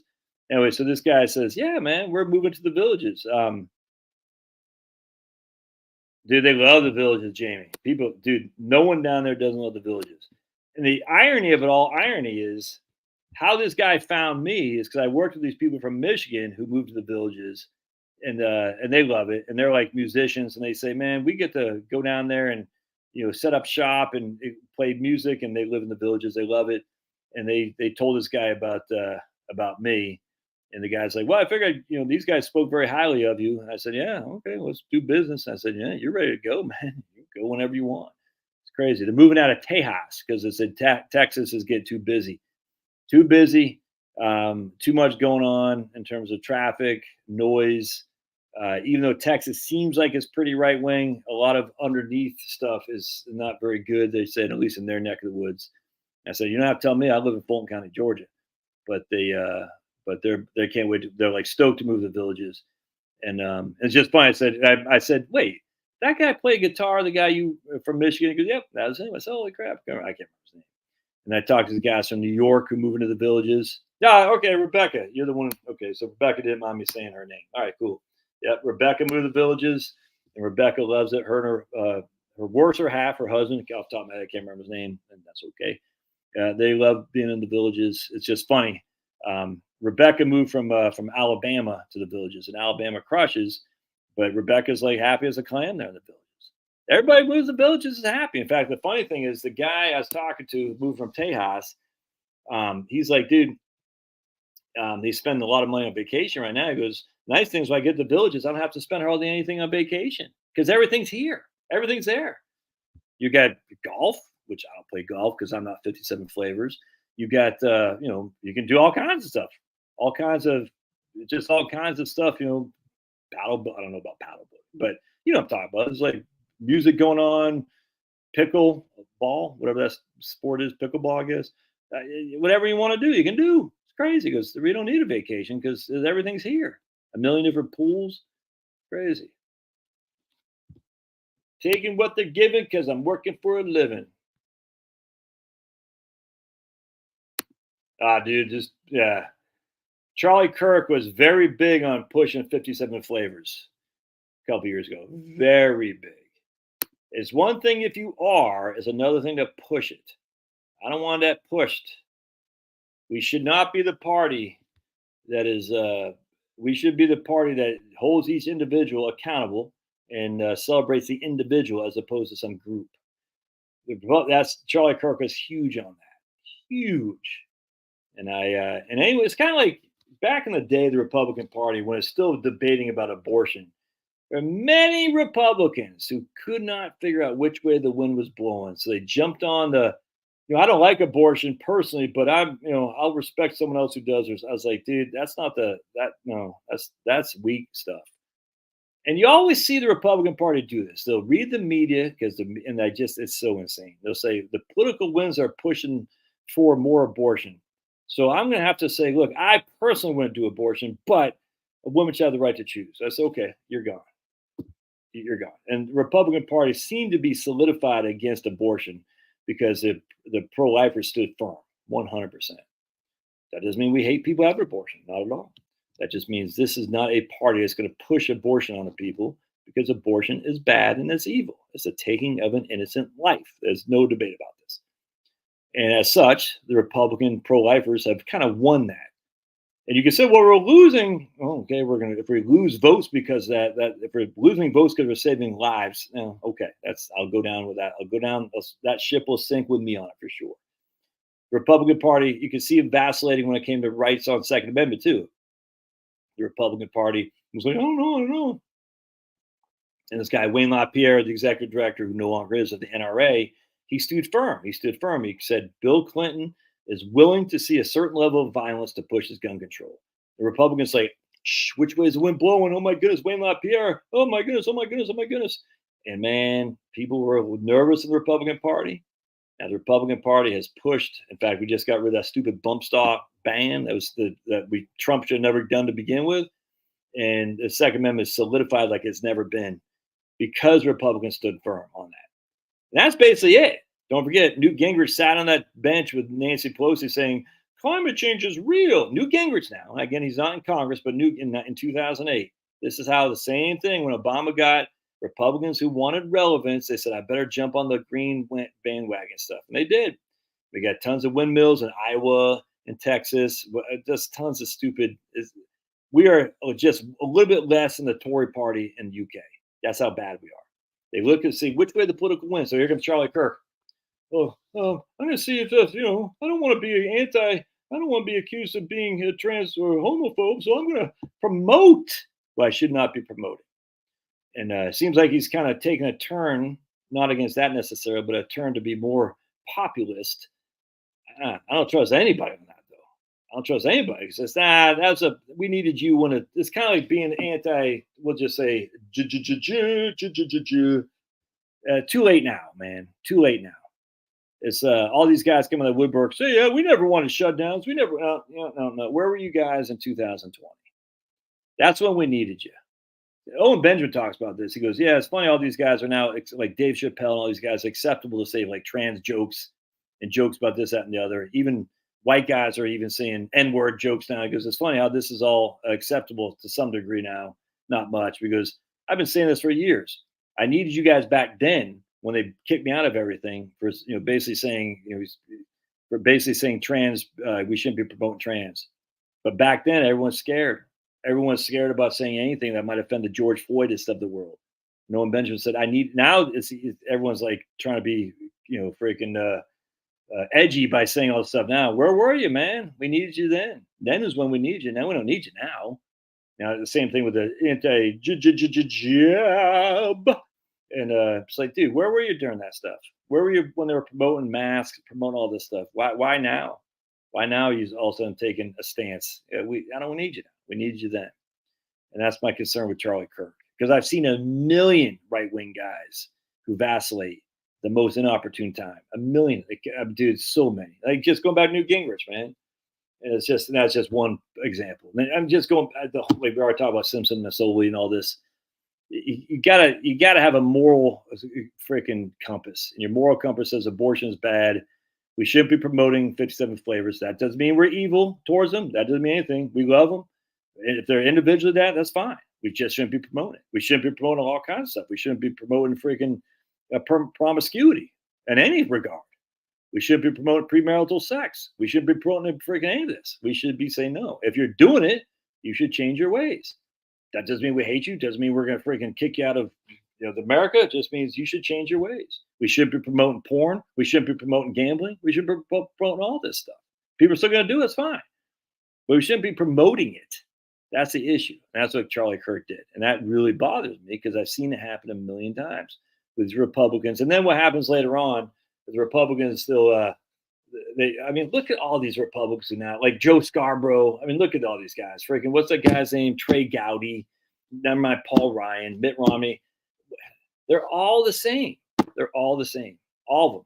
They vacillate, and then they're like, oh, when the time is right, they're going to do whatever serves them best. And they can all kiss my big fat butt. Yeah, I don't think so. Not this year, buddy. They've been saying that for a long time, man. They said that in 2008 when I lived in Texas. They said there's a guy named Noriega, I think is his name. He was a Spanish guy. He had a cowboy hat on. He was running around the state saying, there's one, like in May, there's a poll where he's beating John Corbin. And everyone's like, this is the year Texas turns blue because Republicans are anti-immigrants, blah, blah, blah. And, I don't like John Corbin, but I certainly liked him better than Noriega. And it's nothing to do with Noriega in Panama. Nothing to do with that. Just his name was Noriega, if memory serves. And he ran around with a cowboy hat trying to show his, he's a rancher kind of thing. And of course he wasn't. He was just a political hack. And Corbin won going away. But they've been saying that for years. At some point it will. I mean, for sure. Everything turns. I mean, look at Iowa. Look at Indiana. Look at Virginia. Virginia used to be pretty deep red. But I mean, Missouri used to be, not deep red. And just things do change for sure. Greenville, South Carolina, but we are so close to everything we need. Yes, 100%, man. I got a guy who loved where he lived in Massachusetts, man. He loved it. And he said he wants to move to Eastern Tennessee because the politics are driving him crazy. I said, how the politics in your town? He goes, my town's pretty conservative. He walked to the beach, loved his town square. He built a greenhouse for his wife, and she's growing some fruit trees that were already blooming fruit. I said, you love your neighbors? Yeah. So why let your stupid governor bother? I mean, just why? You're going to move to Eastern Tennessee. You don't know anybody there. You might not like, you can't walk to the beach. You might not even have a town square. Why, upset the apple cart just because your stupid governor is an idiot? Just do what they got to tell you to do in terms of, all right, walk on the left side of the road and then walk on the left side of the road. Don't take your stupid jab. But at the end of the, do whatever the hell you want. I don't care. But at the end of the day, it's like, don't let the politics ruin your way of living. Doesn't make any sense. And by the way, Greenville is getting a lot busier too, man. Greenville is just freaking crazy busy. It's nuts. That whole corridor from basically not Atlanta, but you start getting towards Greenville, go to Charlotte. It's freaking nuts, dude. This sucks. Good point. Good point, caregiver. One big HOA. Yeah. Extremely hard to drop several hundred thousand at Ford and perhaps not building insurance. Actually, well, the nice thing about the village is because it's central Florida, it's a lot cheaper than it would be in like the coastal. No, you didn't receive that correctly. I don't know what that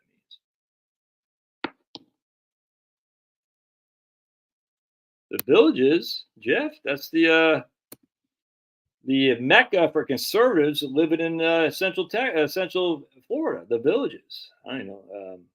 I don't even know how many people live there, but everyone I know who lives there loves it. It's just fantastic. They just it is probably one big HOA, and you got to pay the bond thing, whatever it's called. I forgot what it's called.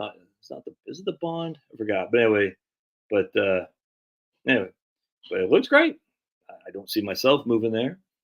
But looks great. Mentions pickleball. Our house was built in 74. Hey, we constructed with a pickleball. Only reason I want a place I can get citrus trees. If I could get citrus trees, I'd be in hog heaven. Fresh oranges. Oh my goodness. Well, there's another example of the Republicans. Yeah, what I'm saying, because they're going after freaking Paxton, and he won, and hopefully all these guys. I think the Republicans the real Republicans. I think they took some of these guys out. Again, why I listen to Steve Deace, because he's got a guy, Daniel Horowitz, who talks about political stuff, and he kept apprised of the Republican primary. And I think a lot of those guys who try to get Paxton, I think they lost their primary seats. I can't. Of the Prisoner old TV show. I'm not familiar with that, Don. The Prisoner old TV show.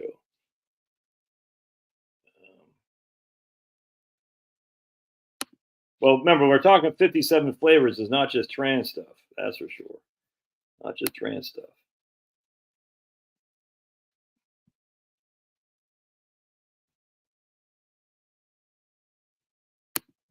Well, Andy, I think you have some. I think I would say that's not true. I think you're painting with a broad brush." And I would say that because my own mom, a very stringent Catholic family, and my mom got pregnant not once but twice as a teenager by two different men. And lo and behold, turns out 4 years ago, I found out I had two sisters, half sisters, and it was wonderful. We always kind of knew, but they kept it hidden for many years. And then I did a 23andMe thing, and some lady reached out to me on Facebook of all places, and she looked identical to my cousin Katie. I said, "Who is this?" Because I guess she tried to reach out to me on 23andMe, but I don't really log in. And I looked literally like my cousin Katie, who looks like my mom. I said, she goes, "Hey, I might be related to you." I said, "No way." And she was in Houston. It's my half sister, Beth, who lives in Houston, who I love but just dearly. Love Beth. And I cried when I met her because I'm still about to cry right now. It just was like, I have a half sister, and she's fantastic. And thankfully, my grandparents are stringent Catholics, and they sent my mom off to let's just put it this way, a 9 month. She had to change schools for 9 months, if you know what I'm saying. And then my other sister is up in Massachusetts, and she's from the north. Beth was actually not raised in the South, but she moved along a lot of different places. My other sister up the north is Massachusetts. Is a lot more New Englandish, very reserved, if that makes sense. I think she was actually raised in Maine. I like her. She's just very reserved. Is all there is to it, and that's okay. But they both came here to this house right here, and it was great. And about 3 years ago, we all saw each other, and that was just a lot of fun, man. And so anyway, so what you say I can disprove again anecdotally, and I imagine yours is anecdotally too, Annie, that pro-lifers are the first to get an abortion.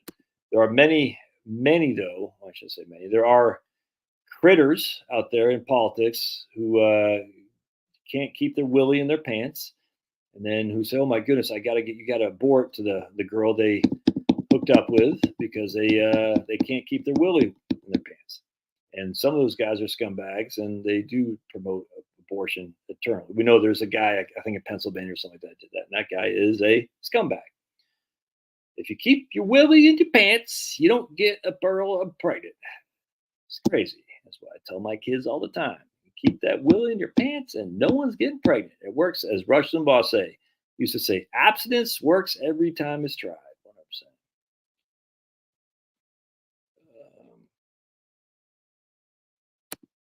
Yeah, I'm not sure. That's 5 to 10 years ago when Charlie was doing that.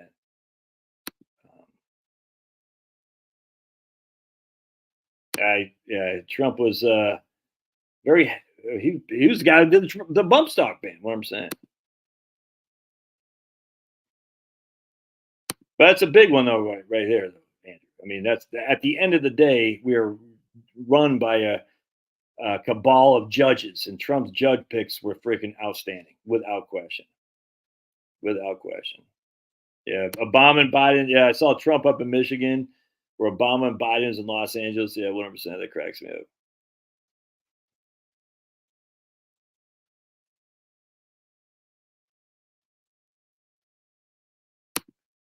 Yeah, I cannot agree more, Brian. It's just all that it is just to get fundraising money. 100%. I mean, I still do the NRA, American Rifle Magazine, and every month it's like they're coming after guns, they're coming after guns, and the Democrats do the same thing. They're coming after Social Security. I had one guy email me today. He's like, "Yeah, well, you like Social Security, but the Republican Party and Trump, they want to take it away." I said, "Dude, you're still doing this?" I said, "Man, you're still using these arguments from 19 freaking 40." I said, "Come up with some new stuff. You got lots of stuff you could come up with, but just have some original arguments." The idea that Trump's going to take away Social Security, it's not even done. It's just boring, man. That Trump's going to push grandma off of Medicare. It's so dumb. Come up with something new. He goes, "Okay, 37 convictions or whatever the hell it is." I said, "There you go. That's new. I mean, stupid, but okay. That's what you got. That's fine. Just come up with some new material." It's like a stand-up is using his jokes he's still using from 1985. I said, "Dude." He's like, "Well, 34 convictions." I said, "Yeah, there you go. At least got something." It's all dumb, but okay. Uh,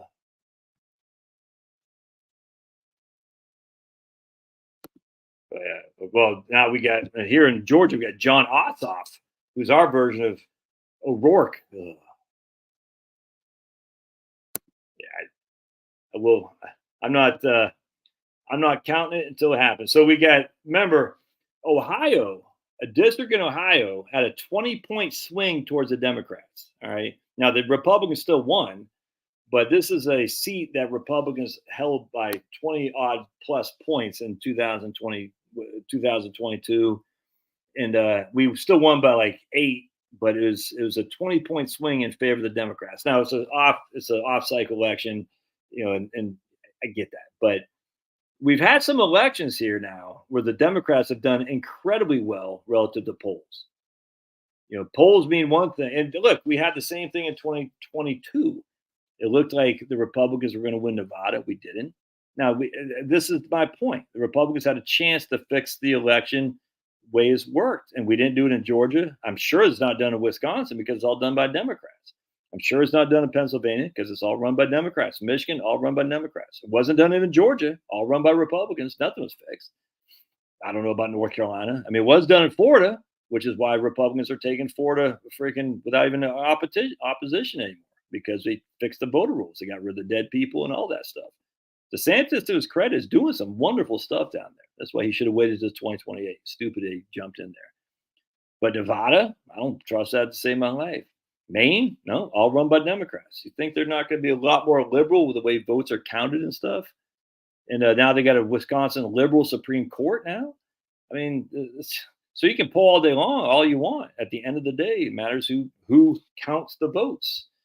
And as such, we got a Republican district who went 20 points in favor of the Democrats. Again, we still won, but it was a turnaround of 20 points in favor of the Democrats. We've had other special elections that even though the Republicans win, they didn't win nearly like they should have. And some have gone for the Democrats for the first time in the eons. And this is, so I'm not sure what's happening, but what I think is happening is that people want to vote for Trump and they don't care about the rest. That's because that's me. I voted in the primary because we had a Supreme Court seat up, and if our guy's the right winger was pro-life, the left winger was pro-choice, and he's running advertisements on pro-choice. He's going to secure a woman's right to choose to kill her baby and all that stuff. And I said, okay, I got to vote now, and I wasn't gonna, but I said I got to vote for this guy. And don't forget, I voted for Fannie Willis in 2020 or 22, I can't remember, because the other guy, Paul Howard, was even worse for our district attorney. So I voted for Fannie Willis, if you can believe that, because we don't have any options. It's a Democrat-run county. But in this case, it's a special election. It was a special election. It's a Supreme Court election statewide. So I'm going to vote for the incumbent because he's the Republican pro-lifer. And he won, thankfully. But again, I don't know where I was going with that. But the Republican Party, if you don't get the people to vote, you're not winning, or at least to count the votes. And I think a lot of Republicans, they don't care about the Republican Party anymore, just like me. They say, no, I'm voting for Trump, and I'll vote down ticket. But after this, I don't think so.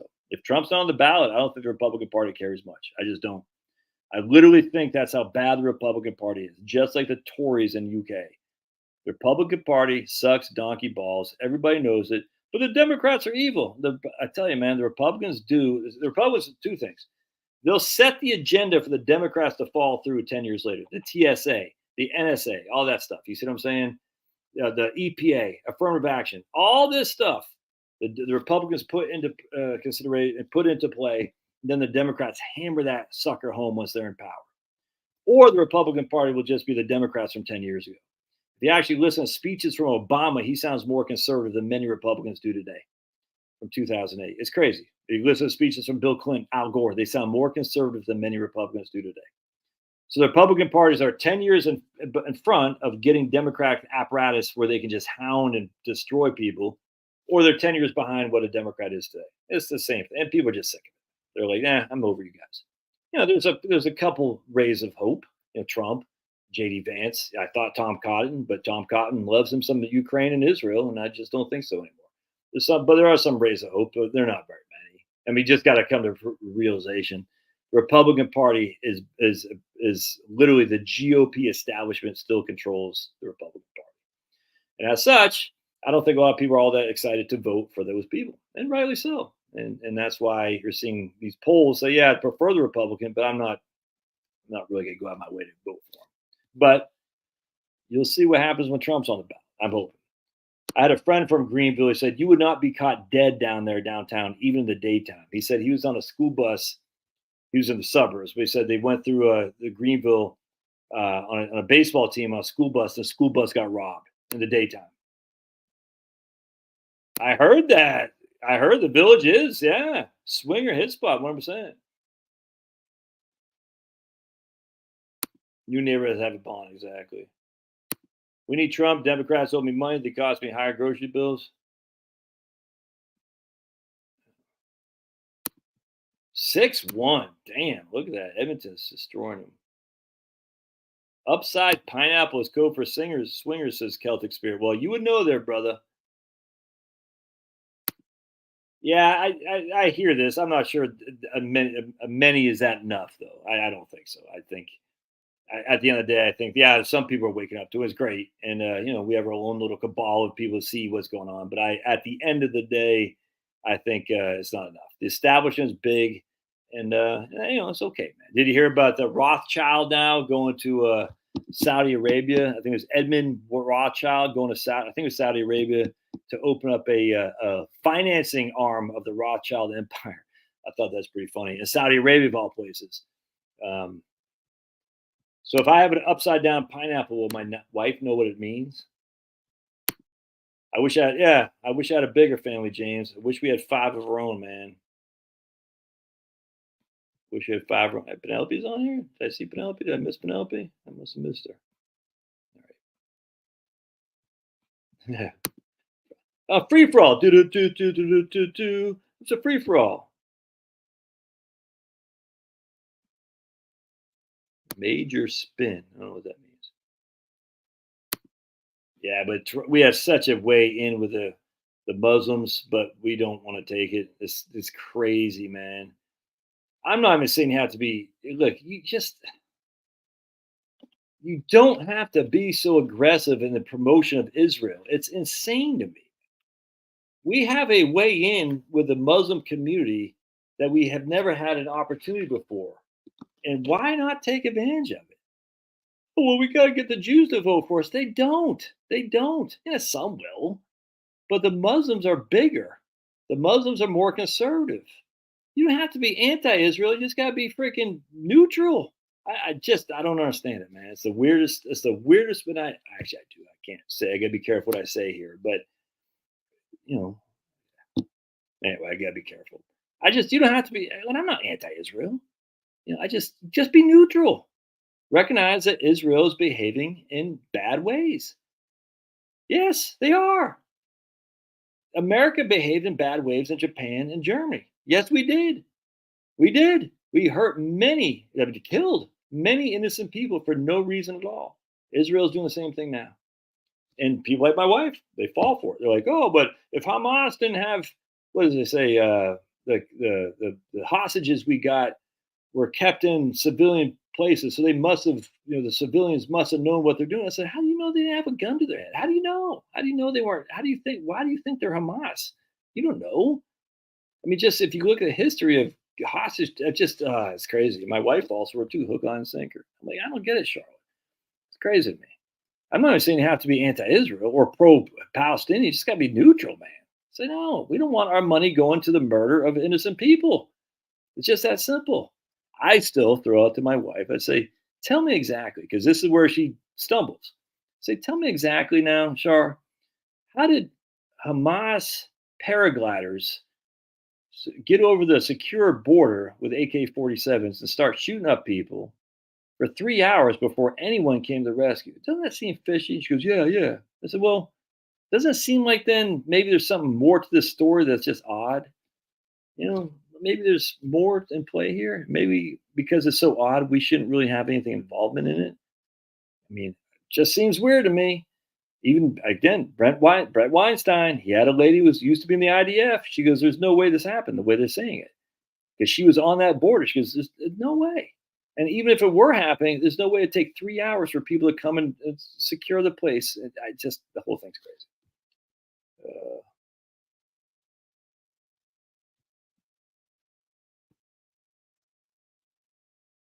Hey, 610 voting's here.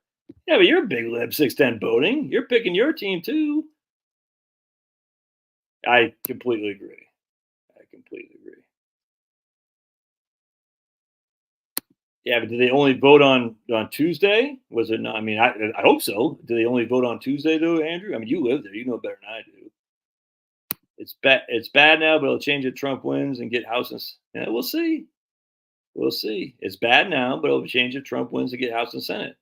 We will see. I'm hoping you're right, Joe. What I'm saying. So I'm going to vote down ticket because Trump thought the Republican Party was there to support him in 2016, and he got played, man. And I don't blame Trump for that at all, not at all.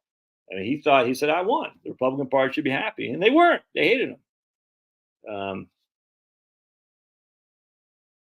Yeah, and I think you're right. Now, I was just reading an article that kind of concerns me, frankly, that Trump is no longer talking anti-big business stuff, and that in fact, this is a pretty good article by my man Matt. I forgot his last name. Matt. He said, I've listened to 3 Trump speeches, one in Nevada, one in Arizona, and one in the Bronx, and he's no longer talking antitrust, anti-big business. It seems like more he's now talking being cahoots with big business, at least CEOs for fundraising. And I said, yeah, that's true. That's not good. So we'll see. He said Trump in 2016 is not the Trump we're seeing now in 2024. I don't follow any of the speeches. I forgot the guest. Matt Matt Stoller, who's a big antitrust guy. He's not a Republican, but he was in favor of J.D. Vance of the populist Republican Party, as I am. He said, I don't see Trump talking about taking on the big businesses the way he used to, and that does make me concerned. Can't lie. Oh, what I'm saying, Republican. Well, I 100%, dude. I could not agree more. Cute humor. Republicans will be pro EV. Well, I could not agree more. Especially they got the money too. Lindsey Graham explains it all. 100%.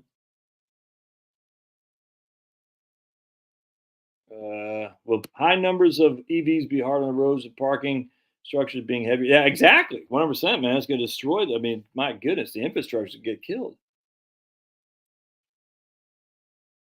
Evangelicals are driving the Christian Zionists are just it's so bad, man. It's just so bad. They might identify as Democrats because the Republicans haven't opened their arms up there, Tom. I mean, how many Jews identify as Democrat? You see what I'm saying? And we've opened up our arms over and over and over again to Jews, and no, it's not reciprocated. So at some point, you got to say, "Hey, Muslims, we're on the same side of a lot of this stuff, man." And they identify as Democrat because the Republican Party has been anti-Muslim. It seems. And we could make an argument it's not true, but that's the impression they get. And you can't really blame them when our side is so strong on Israel. In fact, it's just funny. There's a lady I follow who's a pretty conservative lady on Twitter, on X, and she says, that Tlaib lady from Minnesota, where the hell she's from, she had this big anti-Israel screed, and all the Republicans are screaming bloody murder. Oh my goodness, how dare she?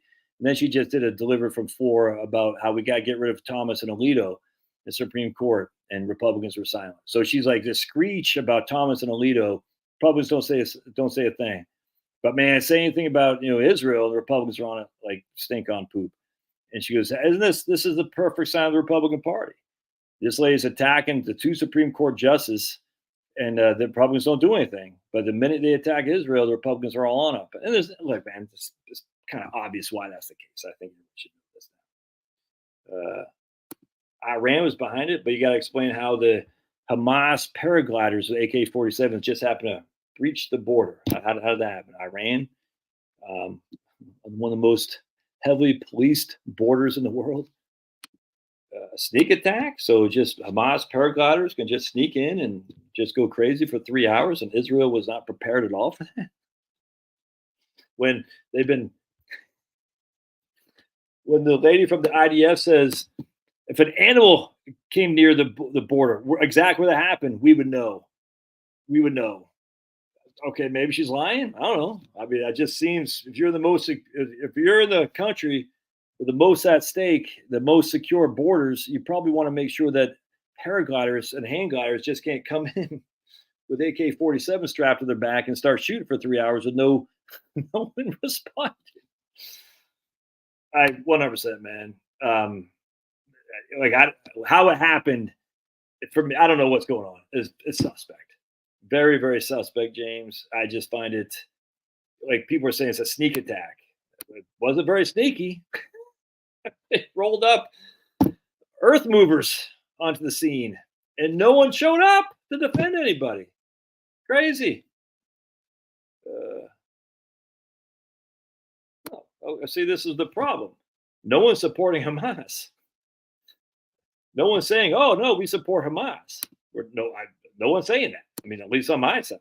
I'm just saying, just because Hamas is horrible doesn't mean Israel has a green light to go kill all kinds of innocent people. They just don't. It's not. It's just not the way it should work.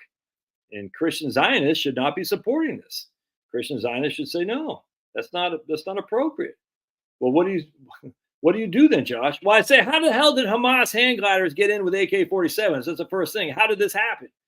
Kind of like we'd want to look at 9/11. How did this happen? Maybe we find out how this happened, make sure it never happens again. Oh, yeah, a couple of guys were asleep at the security gates. They just fell asleep. Or I don't know I literally have no idea what the argument is. So he just fell asleep. So for 3 hours, no one, because people actually said, we heard fire, we were yelling for help, and no one came. No one came. Oh, yeah, by the way, Israel is not big on your own ability to defend yourself. I don't know if you knew that or not. They're not big on their own version of Second Amendment. They love them some vaccines, and they love some LGBT stuff. Very interesting that the Christian Zionists support that. Oh, they're loving abortion, too, in Israel. They are huge fans of abortion. Huge fans of abortion. But the Christian Zionists love them some Israel. Crazy. And I said, okay, how do we stop this from happening? Well, let's find out how Hamas hand gliders just, come on. I mean, just literally, it's so freaking stupid, man. It's so stupid that I'm just going to get on the hand glider with my AK-47, breach the fence, and just start shooting people for 3 hours. Then we're going to bring these earth movers up, and we're going to say, hey, we're going to breach the border there. No one's going to come. Yeah, that's the way to do it right there, man. That's the freaking way to do it. Republicans don't do early voting here. Well, I hope you're right, Andrew. But I mean, given the other things we've heard now relative to, yeah, exactly. The Iron Dome can intercept any incoming bomb, but hand gliders can come in freely. Hey, crazy. Israel created Hamas. Yep, exactly right. 100% right. In fact, we got Netanyahu even saying he wants to give money to Hamas. So, this is not that long ago, but still, Israel created Hamas. Isn't that crazy? I hope you're right, Andrew, but we got a number of instances now where the Republican underperformed significantly by their polls. Yeah.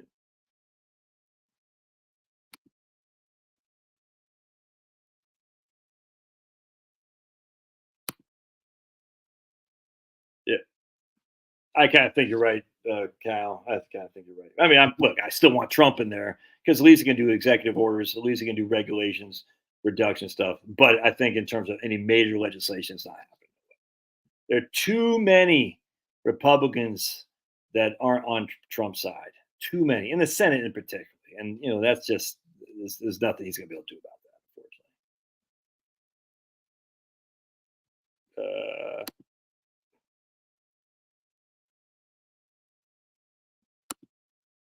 I'm not saying Trump should attack Republicans. I'm saying go after friggin' big business. Exactly. They're not the 100%.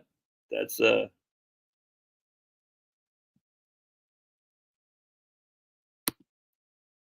yeah, 100%, Jill.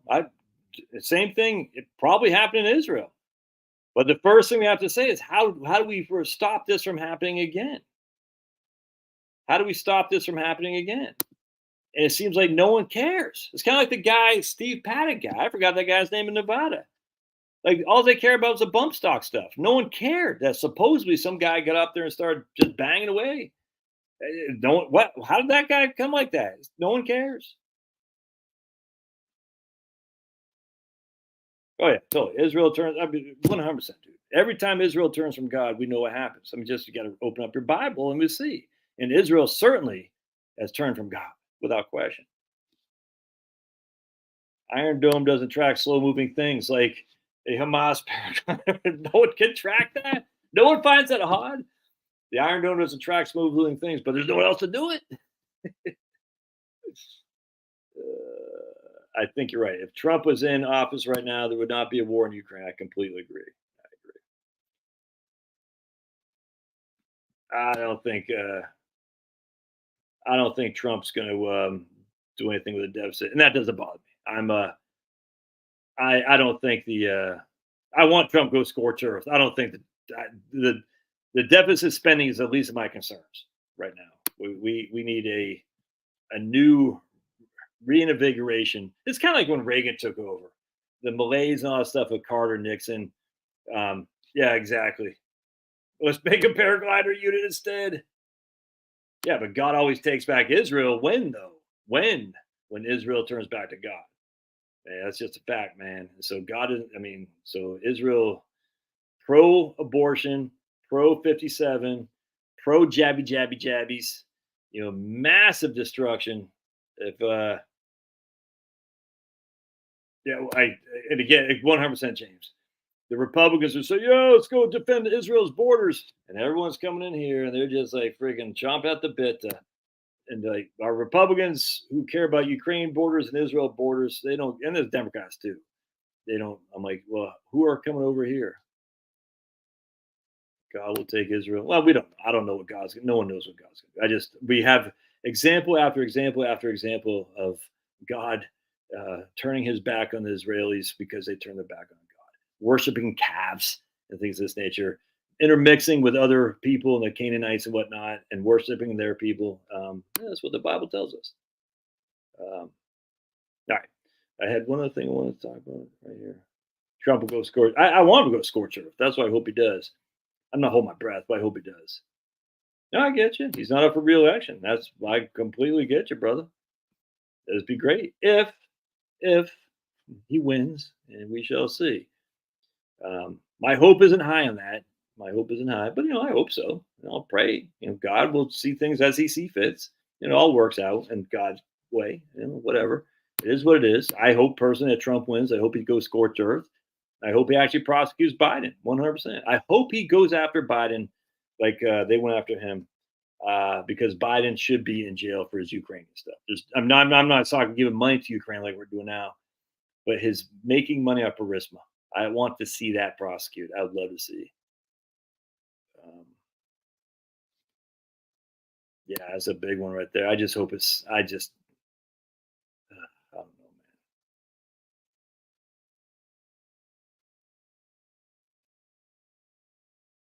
don't know, man. I don't know, man. I at this stage. Yep, deficits don't matter. That's what Cheney said, or Gingrich. I think it was Cheney, and I don't like Cheney, but I think there's something to be said about that.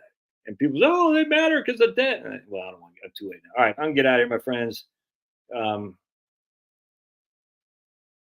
Trump, yeah. Oh, that's great. But Trump's VP should be Johnson and Johnson. That's the biggest vaccine salesman in history was Donald Trump. Just like Obama was the biggest firearm salesman in history, but President Obama. Love you, boys. I'm getting out of here, man. It's good to see Edmonton win. So we'll have a game 5, the Celtics, which they'll go off. Jason Tatum, you heard it here first, is to go off with 38 points in game 5, and everyone's bashed on Tatum. He'll